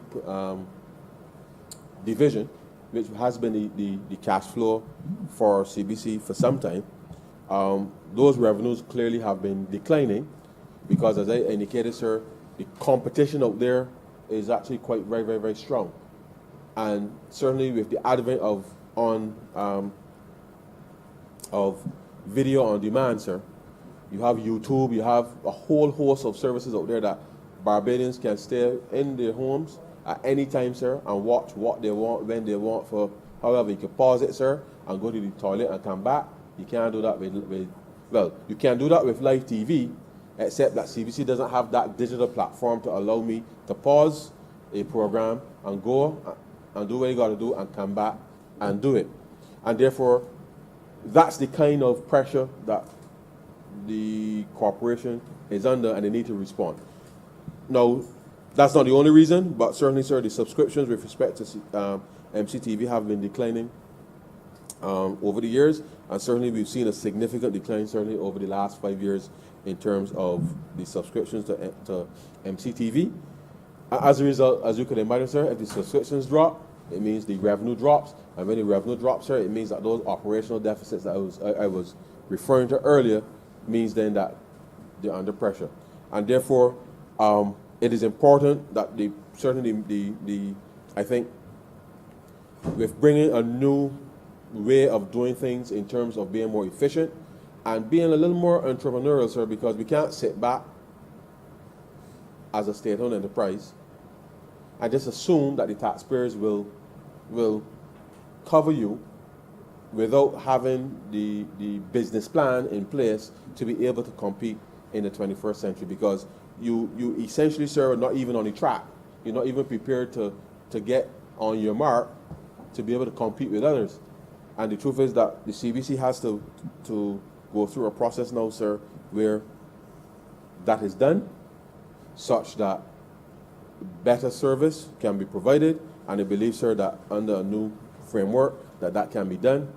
And it will take some time, it will take some investment, and therefore I really do look forward to seeing a new look Caribbean Broadcasting Corporation that can actually do some wonderful things for exposing a lot of talent in Barbados.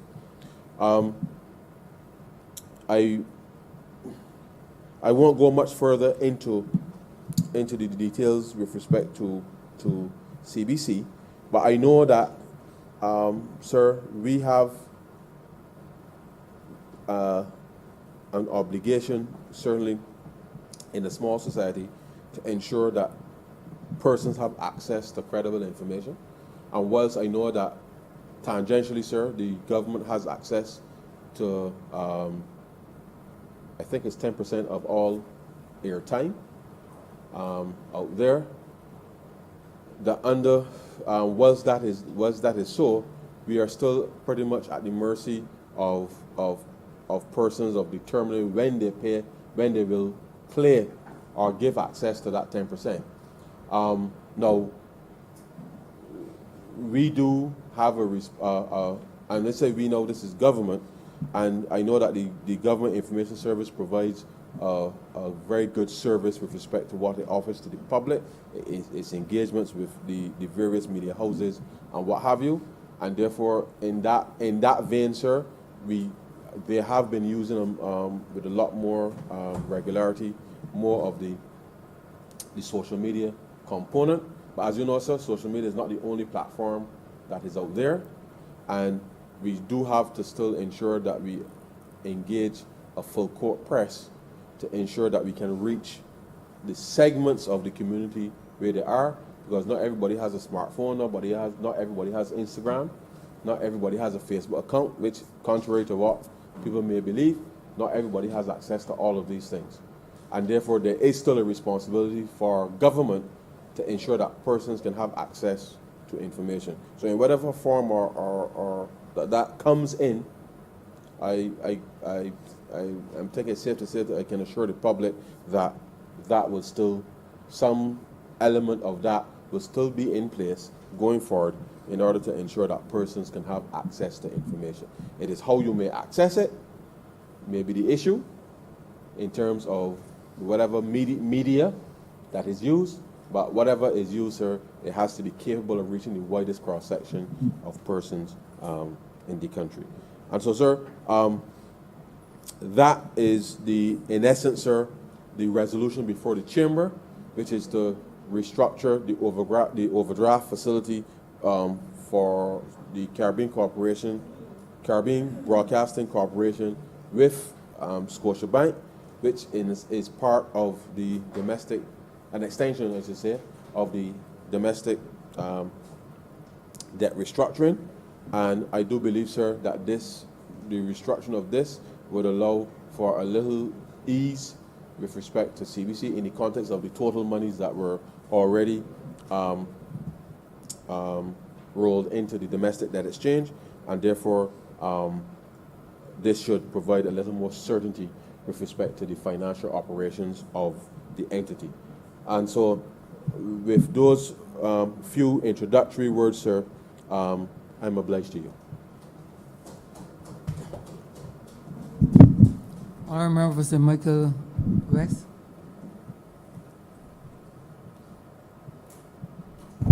Thank you very much, Mr. Speaker. I must begin by saying that I will not support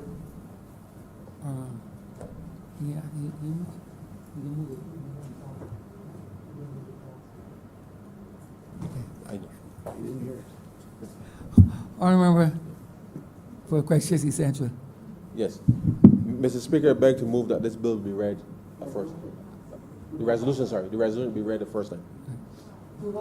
Sorry. I beg to move that this resolution do not pass. Sorry.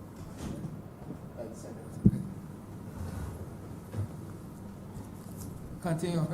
Thank you, Mr. Speaker. As I was saying, I will not support this resolution before the House for a few simple, but I think very important reasons, some of which couple of which are philosophical.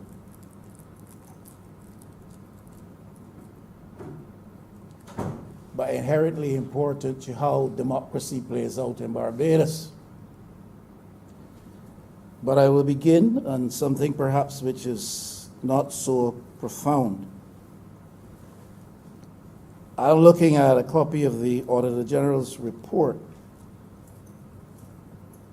which suggests to me that auditors were unable to confirm or verify by any alternative references or means. Honorable member, can you make reference to the, Page, yes, go on. it's on Whether page. 2018, 2016, It is the Auditor 2017. General's report just 29. laid here. Right. So could you read? The Auditor General's report just laid here, and it is at 554 on page 91. That's chapter 5, on page 91, section 5.54. Has to do with the Caribbean Broadcasting Corporation. Statement clearly made the corporation was issued a disclaimer of opinion as the auditors were unable to confirm or verify by alternative means accounts receivable of $2.8 million at the 31st of March, 2019. The resolution is asking of the House that we approve government's borrowing of $2.4 million in the interest of CBC. Statement of these, the statement from the Auditor General's office says there's a disclaimer of audit opinion with respect to CBC's accounts about March 31st in the year under review, which reflects no proper accounting for receivables stated to be $2.8 million. That is more than the resolution is asking of us for government to have leave to acquire through Scotiabank to help, as the honorable member for Christchurch East Central put it, restructure the debt restructure the finances up at CBC, the overdraft facility, he put it, up at CBC. I cannot, especially in light of much of that which the Auditor General has said in this report, which we will have plenty of time to look into, support this. Much ado has been made about a $1.45 billion inquiry by the Auditor General with respect to the BWA. And that has to be looked into. It signals very poor practices, and I will make my language no stronger than that at this time on behalf of the Barbados Water Authority. But I know we can compare or contrast the amounts and say that we talk about chalk and cheese. The principle is the same. If we have a state-operated entity that is not properly accounting for its operations, then we have to take pause.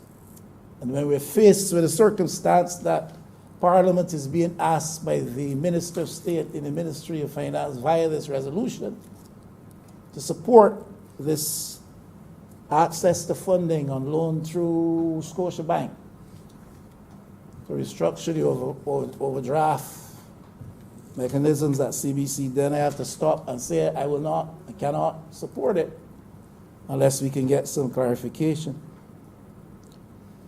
I can go on, and I will not take much time on that because it goes on next couple of lines to make reference to another $700,000 for which there's again a disclaimer of opinion, and this has to do with accounting for inventory. And the auditors were unable to verify with respect to the inventory count to the value of $700,000. So we're not going to move forward operating blind, not knowing the source of these concerns or the cause for these concerns, and vote in approval of this resolution. Now, I have to ask, because the honorable member for Christchurch East Central did not say, he did say that the state-operated entities are operating with a clean bill of health, and that must be the case. But I don't know that he told us what is the level of indebtedness to overseas program suppliers currently by the CBC. I raised that because I saw it raised in the public arena by interest overseas that Barbados was defaulting on its obligation to pay the necessary liabilities, royalties with respect to programming that it was using from overseas sources. But I've heard nothing said with reference to the current level of indebtedness on the part of the corporation with respect to its overseas creditors who supply programs and other content for its use. The inference could be drawn, and certainly the implication was given, that the entity we call CBC was basically pirating. And that's the reputation that we were developing. That's not the charge which I lay. I'm simply suggesting that that is what was put into the public domain by interests overseas. And it would be good, therefore, to know the level of indebtedness with respect to the operations of the corporation vis-a-vis overseas creditors and suppliers of programs and other content.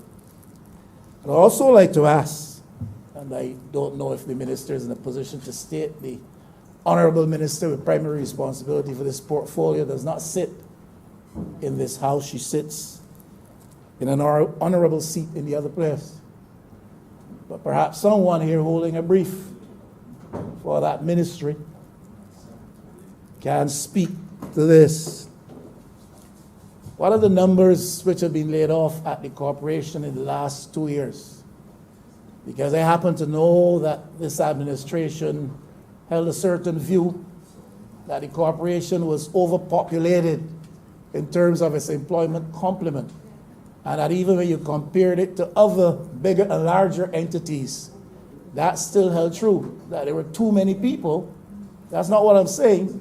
That was what this administration said. That was his view, that there are too many people employed at CBC. So I'm asking, in the last 2 years, how many of them have been severed, laid off, cut, reduced, eliminated in terms of their jobs? What have you?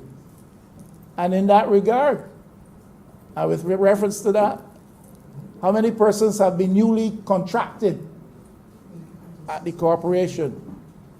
And for what services have they been contracted? And listen to persons like yourself, well, Mr. Speaker, I see you smiling. And I'm learning a little bit of the art of raising query. And I'm suggesting that we need to hear how many have been laid off since the administration took that view that the employment levels were oversubscribed. And how many have been taken on contract in the last 2 years, and for what services? Now, I think those things are important. They may constitute nuisance value in the eyes of some, but I think Barbadians want to know if government is going to continue to borrow to address financial gaps at the CBC, what exactly is going on. I'm not saying that if the operations of the corporation are in such a state, all other things being equal and in proper place, that the corporation should not be from time to time subsidized by government's assistance.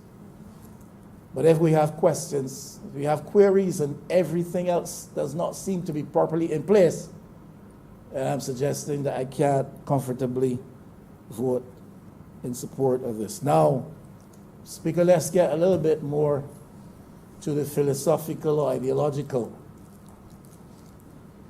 I watched on my TV, Channel 8, part of a program a few Sunday nights ago styled People's Business, intended to give a 2-year review of this administration's performance. I really felt a little bit of a sense of shame as to the composition of the panel and the focus of the program. I mean, if you are going to review the 2-year performance of a party in the office of government, you can't bring to the panel exclusively. You can't bring to the panel exclusively 3 persons who have either served or are serving currently in the cabinet of the same administration. You can't have them attended by a 4th who is known to look with an eye of favor upon the administration, especially in his very senior years. But that is what I saw. I saw in the earlier afternoon a panel discussion among some young people. And there were obviously a number of people there with mixed views and mixed party affiliation, clearly.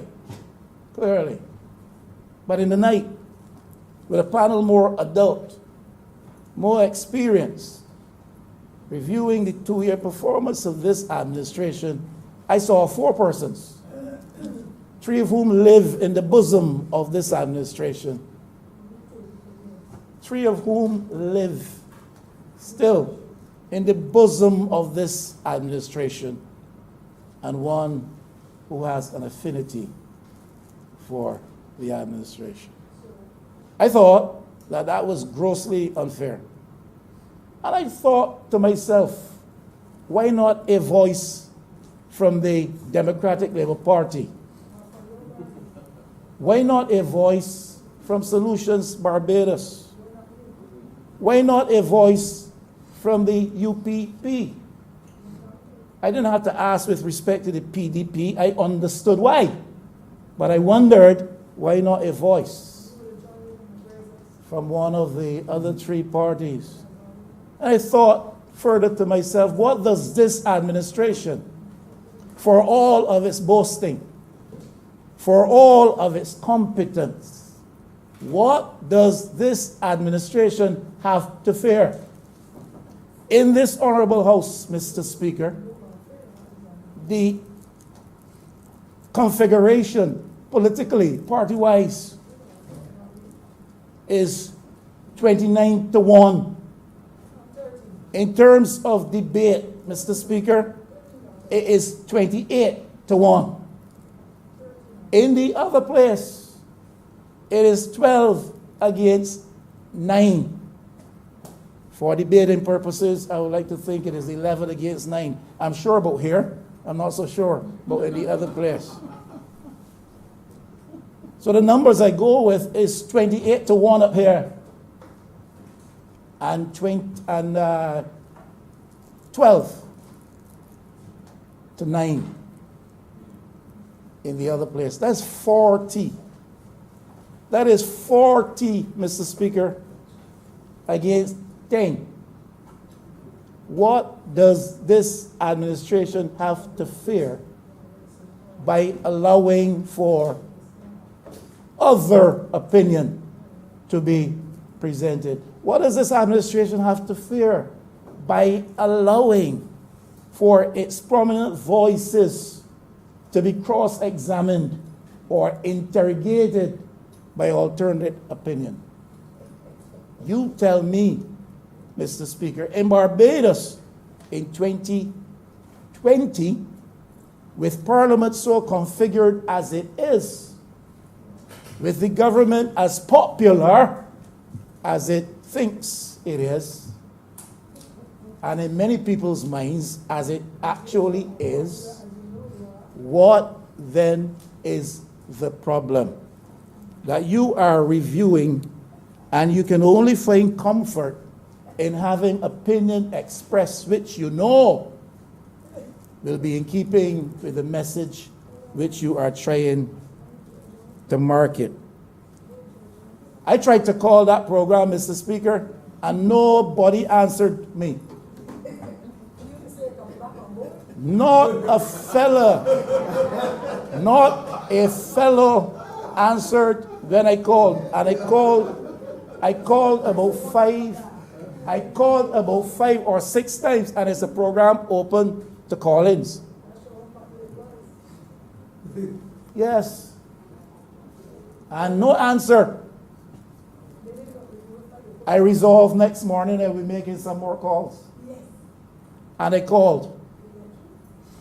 And I called more than one person. So you can't identify what I'm going to say with anybody in particular. And you know what I was told, Mr. Speaker? That was our view too. That imbalanced perspective which was given was wrong. And you know what I was told? You know what I was told?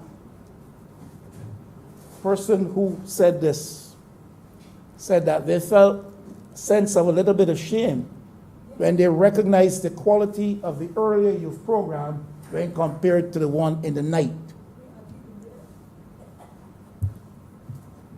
All I'm saying here, Mr. Speaker, I was told, we felt, I was told then, we feel the same way you do.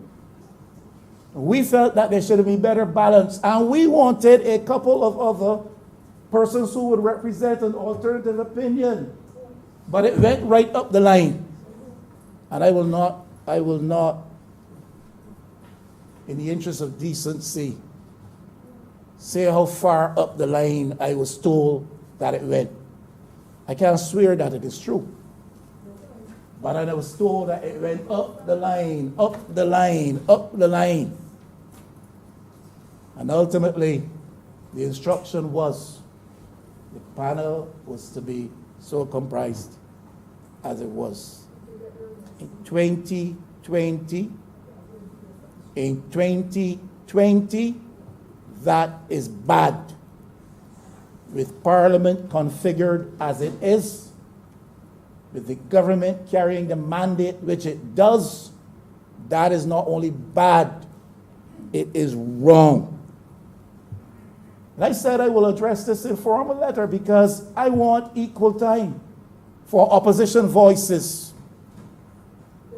I can only speak for me, but I said on the phone, I want equal time for opposition. I'll put it in writing, and I did, requesting access on the same subject for the PDP.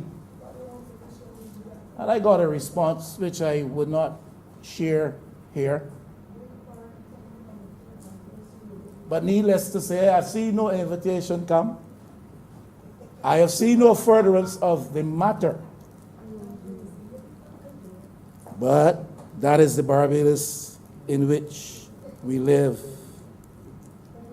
And I say this, and those who sit here in their right minds better consider it, because the CBC, as a broadcast entity, is being overused by the administration currently to its advantage and to the disadvantage of other opinion in Barbados.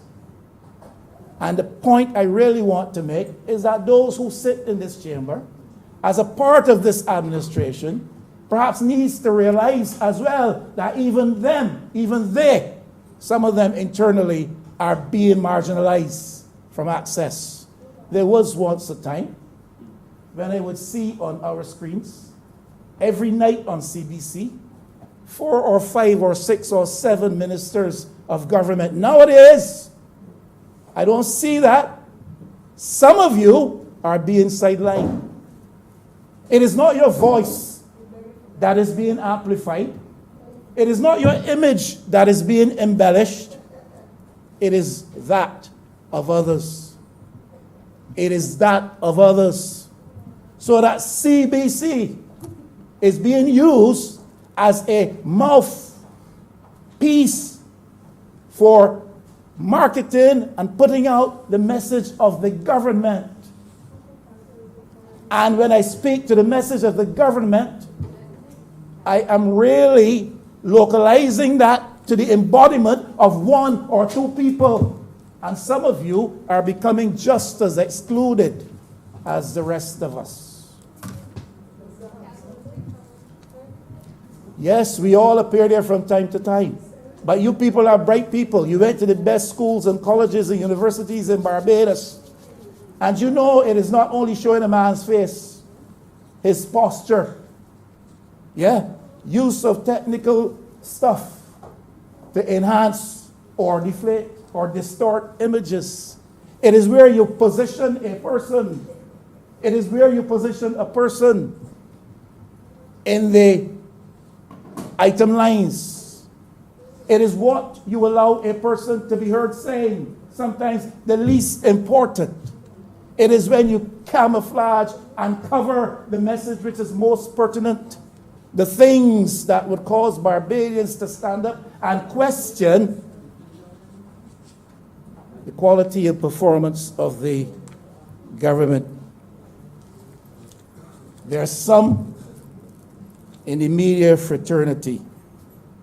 There are some, look, don't get me stirred. We have now come to a place where in Barbados, the power of the government in control over CBC is such that we are seeing often the news hour eclipsed, so that the message of the government, the one it wants marketed, can be seen and heard. We are seeing long speeches and addresses on our screens. And if they are not long enough, they're then repeated and repeated more than once. Now you can sit there in your discomfort and not publicly in any way show visible acknowledgement that this is true, but you're intelligent people and you know it is true. All administrations have complained over time. All political parties have complained over time about the use of CBC and the administration of the day and its abuse of power with respect to that entity. But I think we have now reached a stage in Barbados where it is the worst I have ever seen. And you guys know that. I apologize, Mr. Speaker. The honorable members know that. And that's the reality. There's some in the media fraternity who will tell you that political pressure is the thing which most influences news output in Barbados. That is documented. And there's some who will tell you that if you speak with them quietly. Then there's the power of the advertising dollar. So business entity A does not like this story. It does not come, or it is distorted, or it is withdrawn. And if ministers make gaffes, calls can be made to make sure that those gaffes are not carried. I know. Because media people tell you what they have to live through. What am I talking about? You think I'm talking about CBC, Mr. Speaker? I'm talking about democracy. I'm talking about the threats to democracy. I'm talking about the perils and danger on the doorstep of the democratic practice in Barbados. That's what I'm talking about. Not CBC. It is a bigger issue than CBC. CBC is a struggling entity, financially and otherwise, that seeks to play a viable, proper, positive function, but it is subject to political pressures and to the influence of advertising dollars sometimes, not only CBC, the wider media. And I'm so, Mr. Speaker, therefore, talking about democracy in Barbados. and the manipulation of the media to serve narrow political ends or the narrow ends of select business interests in Barbados. That is the reality that we live. That is the reality that we face. It is true, and I don't accuse the wider media fraternity of this, but it is true, Mr. Speaker. You know them and I know them. There are some who are very unprofessional. And you know how the lack of professionalism is made most evident? Not in the bias they bring to what they say or write. It is made most evident when you make reference to their career moves. You with me, Mr. Speaker? The greater evidence is to be seen when you observe where they move from and where they move to and how fast they move. That is the greater evidence. Lack of professionalism. What am I talking about, Mr. Speaker? I'm not talking about a few unprofessional people. I'm talking about democracy and the media's role in preserving democracy. That's what I'm talking about. CBC may be owned, may be operated and managed by the administration. But CBC is owned by the people of Barbados. CBC is owned by the people of Barbados, not by the government of the day. And the manipulative fingers and the power of political pressure and influence, wherever and however it is embodied, must be checked in the interests of our democracy. That's where we are in 2020. The role of the media is to help us guard against the dangers of unchecked power. Help us to guard against the dangers of a power imbalance in the state. And right now there's a power imbalance.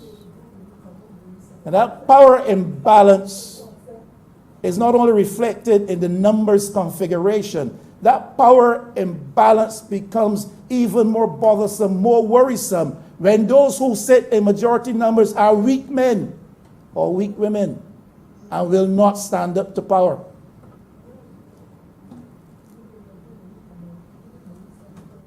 Shall I repeat that, Mr. Speaker? Mr. Speaker, sir, on a point of clarification, sir. I remember The Honorable Leader of the Opposition, sir, is suggesting that democracy is at threat in relation to the power imbalance in this place.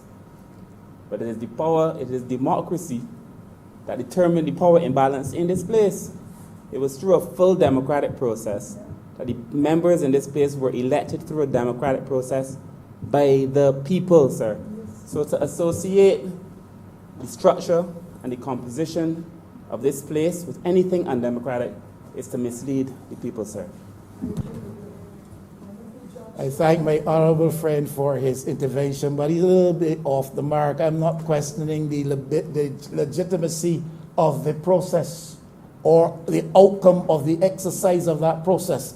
I am saying that in the face of the present configuration, which presents an evident imbalance of numbers and power, men must be strong and stand up in defense of democracy, so that that power represented in those numbers does not feel itself unchecked and unbridled. That's all I'm saying. And men should be ready to their feet to say, no, that's not good. We should not have a 2-year review with all of our people in there. That is an abuse of the power given by the force of numbers.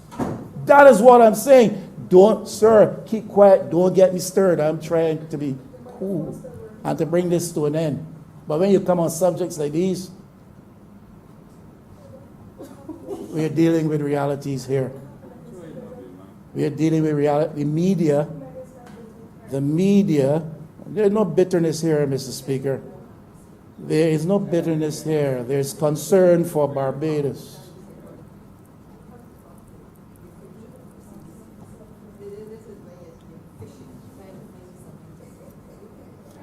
No, I hear I'm fishing. I hear I am fishing, Mr. C. There's nothing wrong with the activity of fishing. You know. There's nothing wrong with the activity of fishing. And if you're sensible, you go to fish where there's fish. If you're sensible, you go to fish where fish can be found or ought to be found. And let me repeat that because I see some getting stirred now. Come, let's get really. Yes. Numbers result from a legitimate process. But numbers can give such a level of comfort that some interpret that as license to do whatever they will. When that starts to happen, and it starts with first creeping steps, and when that starts to happen, men who are strong and women who are principled should stand up and say, come back. Should stand up and say, come back. Don't gnash your teeth and try to talk me down. Stand up and say, come back.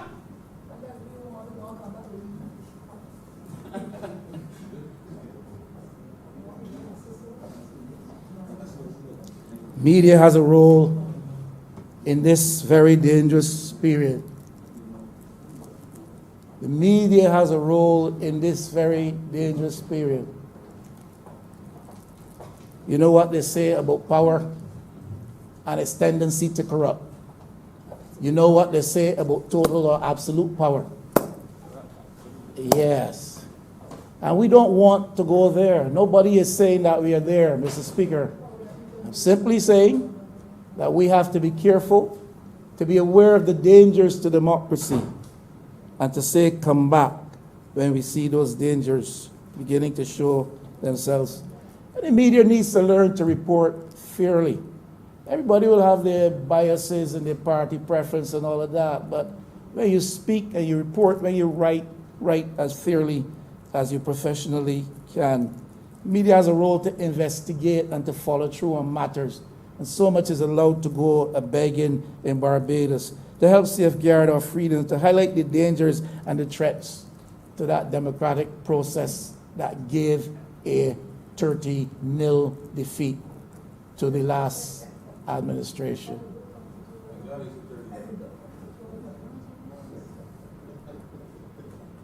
I've never otherwise than said it was 30. That was the result of the last election.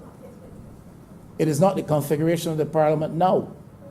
And it may very well not be the configuration of parliament for the course of this term.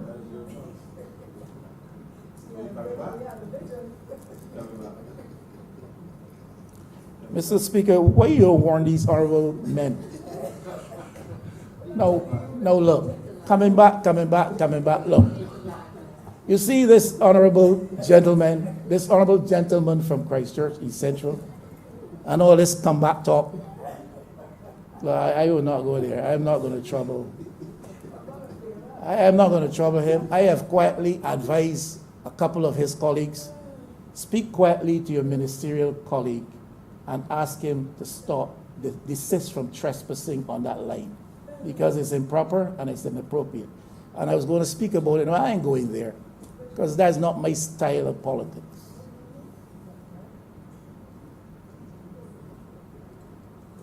But don't tell me about coming back. I would have thought that you would have given up on that by now. Because despite your pleas and your prayers and your profferings, I'm still over here.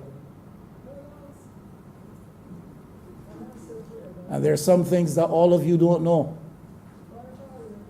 And there are some things that all of you do not know. And there are some things that some of you will never know.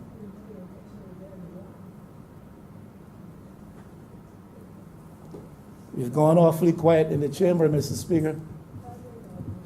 Nobody making any noise right now.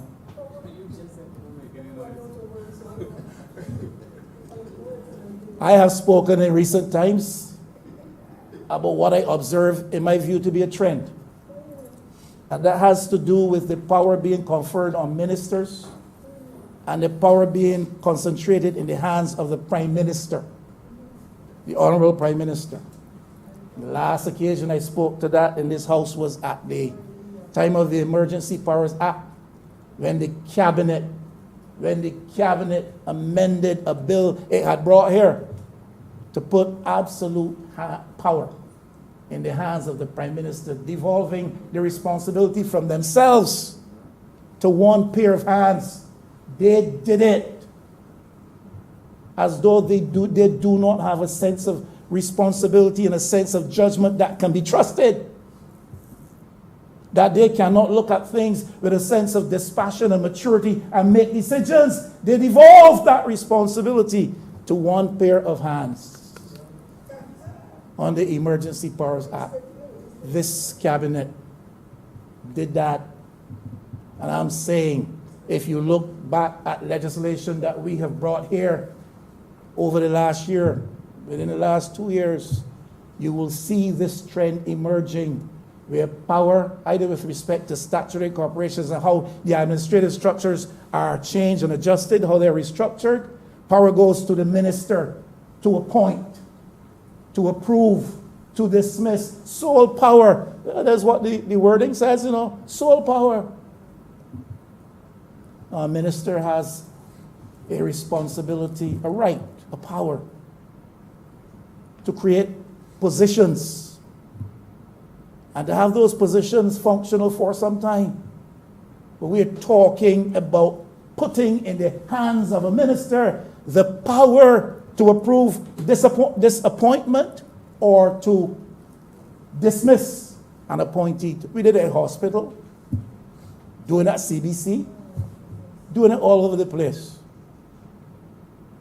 I remind you, I did not disagree when the matter was brought here for the appointment of the person who holds the position as CEO, that's what it's called.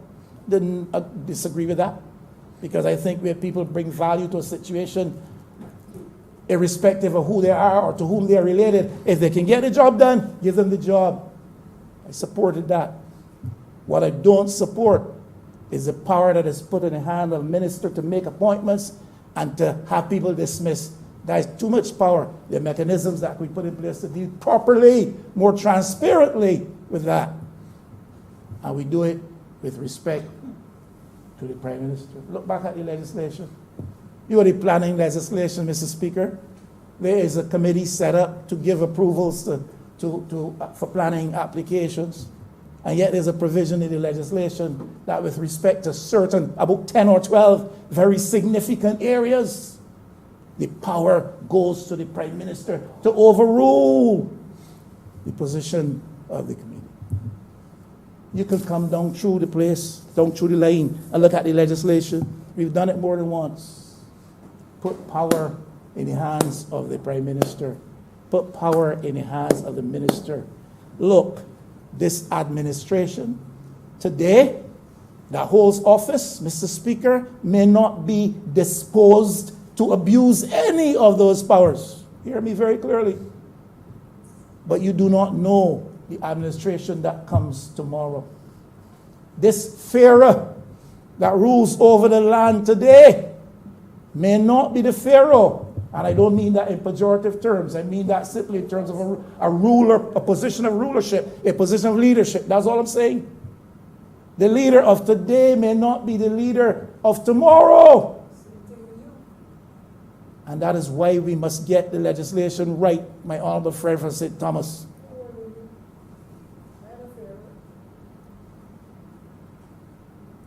But strong men, when the chips are down, must stand up and declare that is the wrong path to take. Weak men who are fearful of their own well-being, whether that's professional well-being or otherwise, weak men who are fearful that cabinet cuts might come or this might happen. Or, look. Stand for principle. I don't even want to get into that because I don't want to be party to that discussion. What the Prime Minister wants to do, she will do. If she feels it necessary to do so. I don't even get into that. I've not commented on those things. You've not heard me say up to now that the cabinet is too large. Not a single time. You've never heard me say that. Not a single time. The voices in the public are saying that.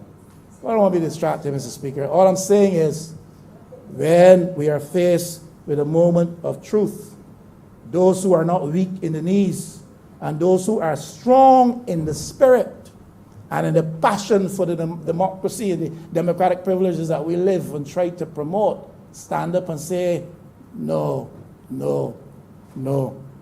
And we need to hear a bit more of that.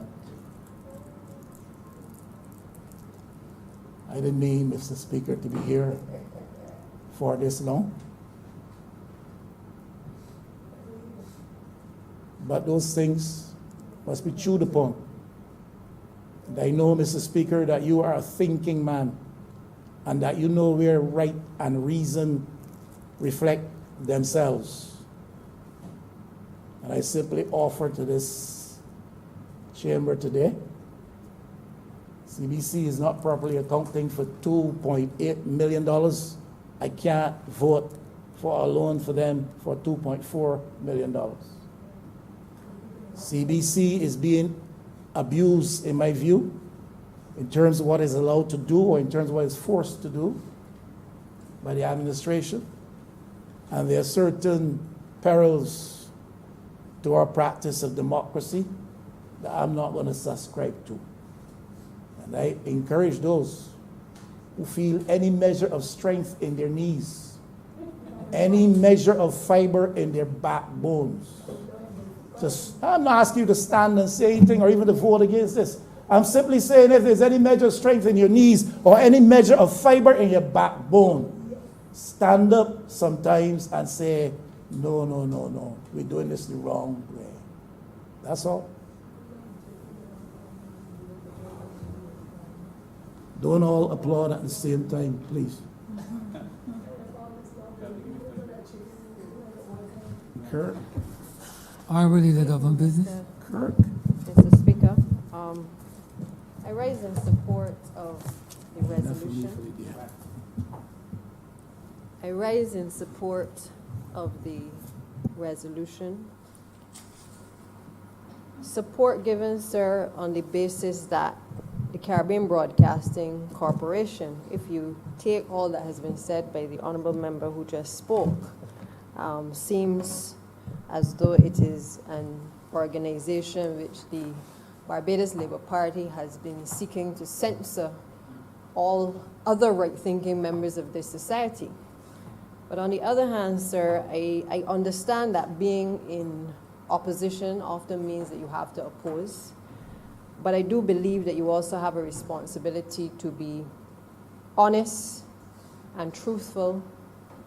And in the same token, when you start to criticize policies or programs or you're in disagreement with what the current administration has put forward, you also have a responsibility to offer solutions, to offer recommendations, to put forward proposals from your own party to the country about how you see the transformation that may be necessary for the state-owned entity or for any other entity in this country, sir.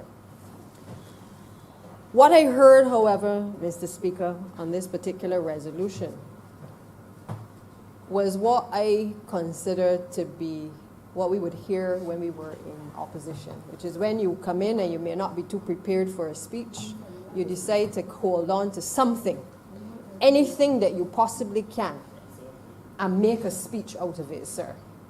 And it is with deep regret that the honorable member, while asking some valid questions regarding the finances of the organization, would also take this country and those listening on a journey that would convey the impression that the Barbados Labour Party, through the Caribbean Broadcasting Corporation, has in any way attempted to censor either himself or any other persons who are not associated with the Barbados Labour Party.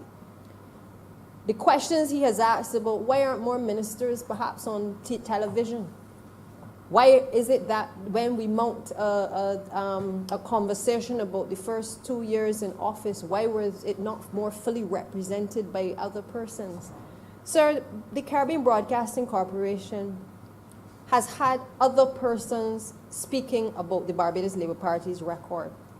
It has not censored anyone from being interviewed. It has not stopped anyone from being able to call in on programs. It has not stopped anyone from being able to mount their own program or pay for advertising time on CBC to be able to express their views or the views of their political organization. It hasn't done so.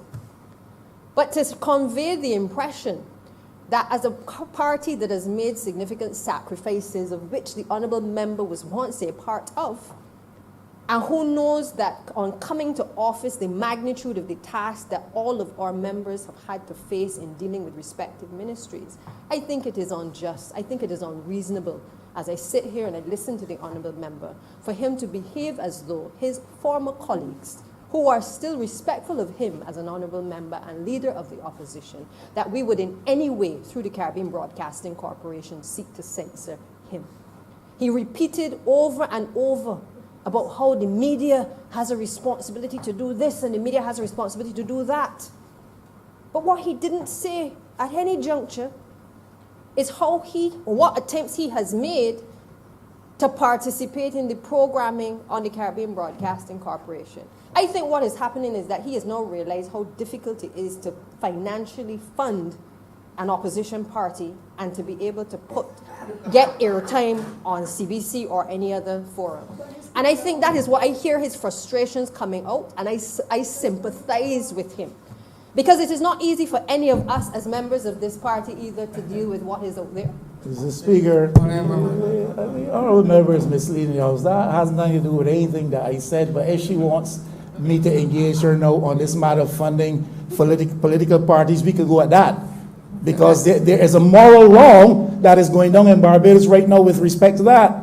You want us to go down there? But I remember that's not in table. You want us to go down there? That's not part of the resolution. I remember. Precisely so. That's not part of the resolution. Precisely so. So don't come and mislead the House with that, because we can go down that road and we can talk about the immoral act of the Barbados Labour Party taking all of the subvention, which could never been intended by the framers of that thing. We can go down there. I remember that's not part of the resolution, and I will not permit that. Thank you, Mr. Speaker. And again, I think the frustration is coming out because it cannot be easy for the honourable member to have to face and to walk this road almost alone in defense of what he is doing. It can't be easy, and we appreciate that. But I assure you that the Caribbean Broadcasting Corporation has in no way attempted to censor the honourable member, sir. It has no intention of so doing. What, however, is of concern is the fact that we have made attempts on coming to office to start the restructuring process of the Caribbean Broadcasting Corporation. I think a few months ago,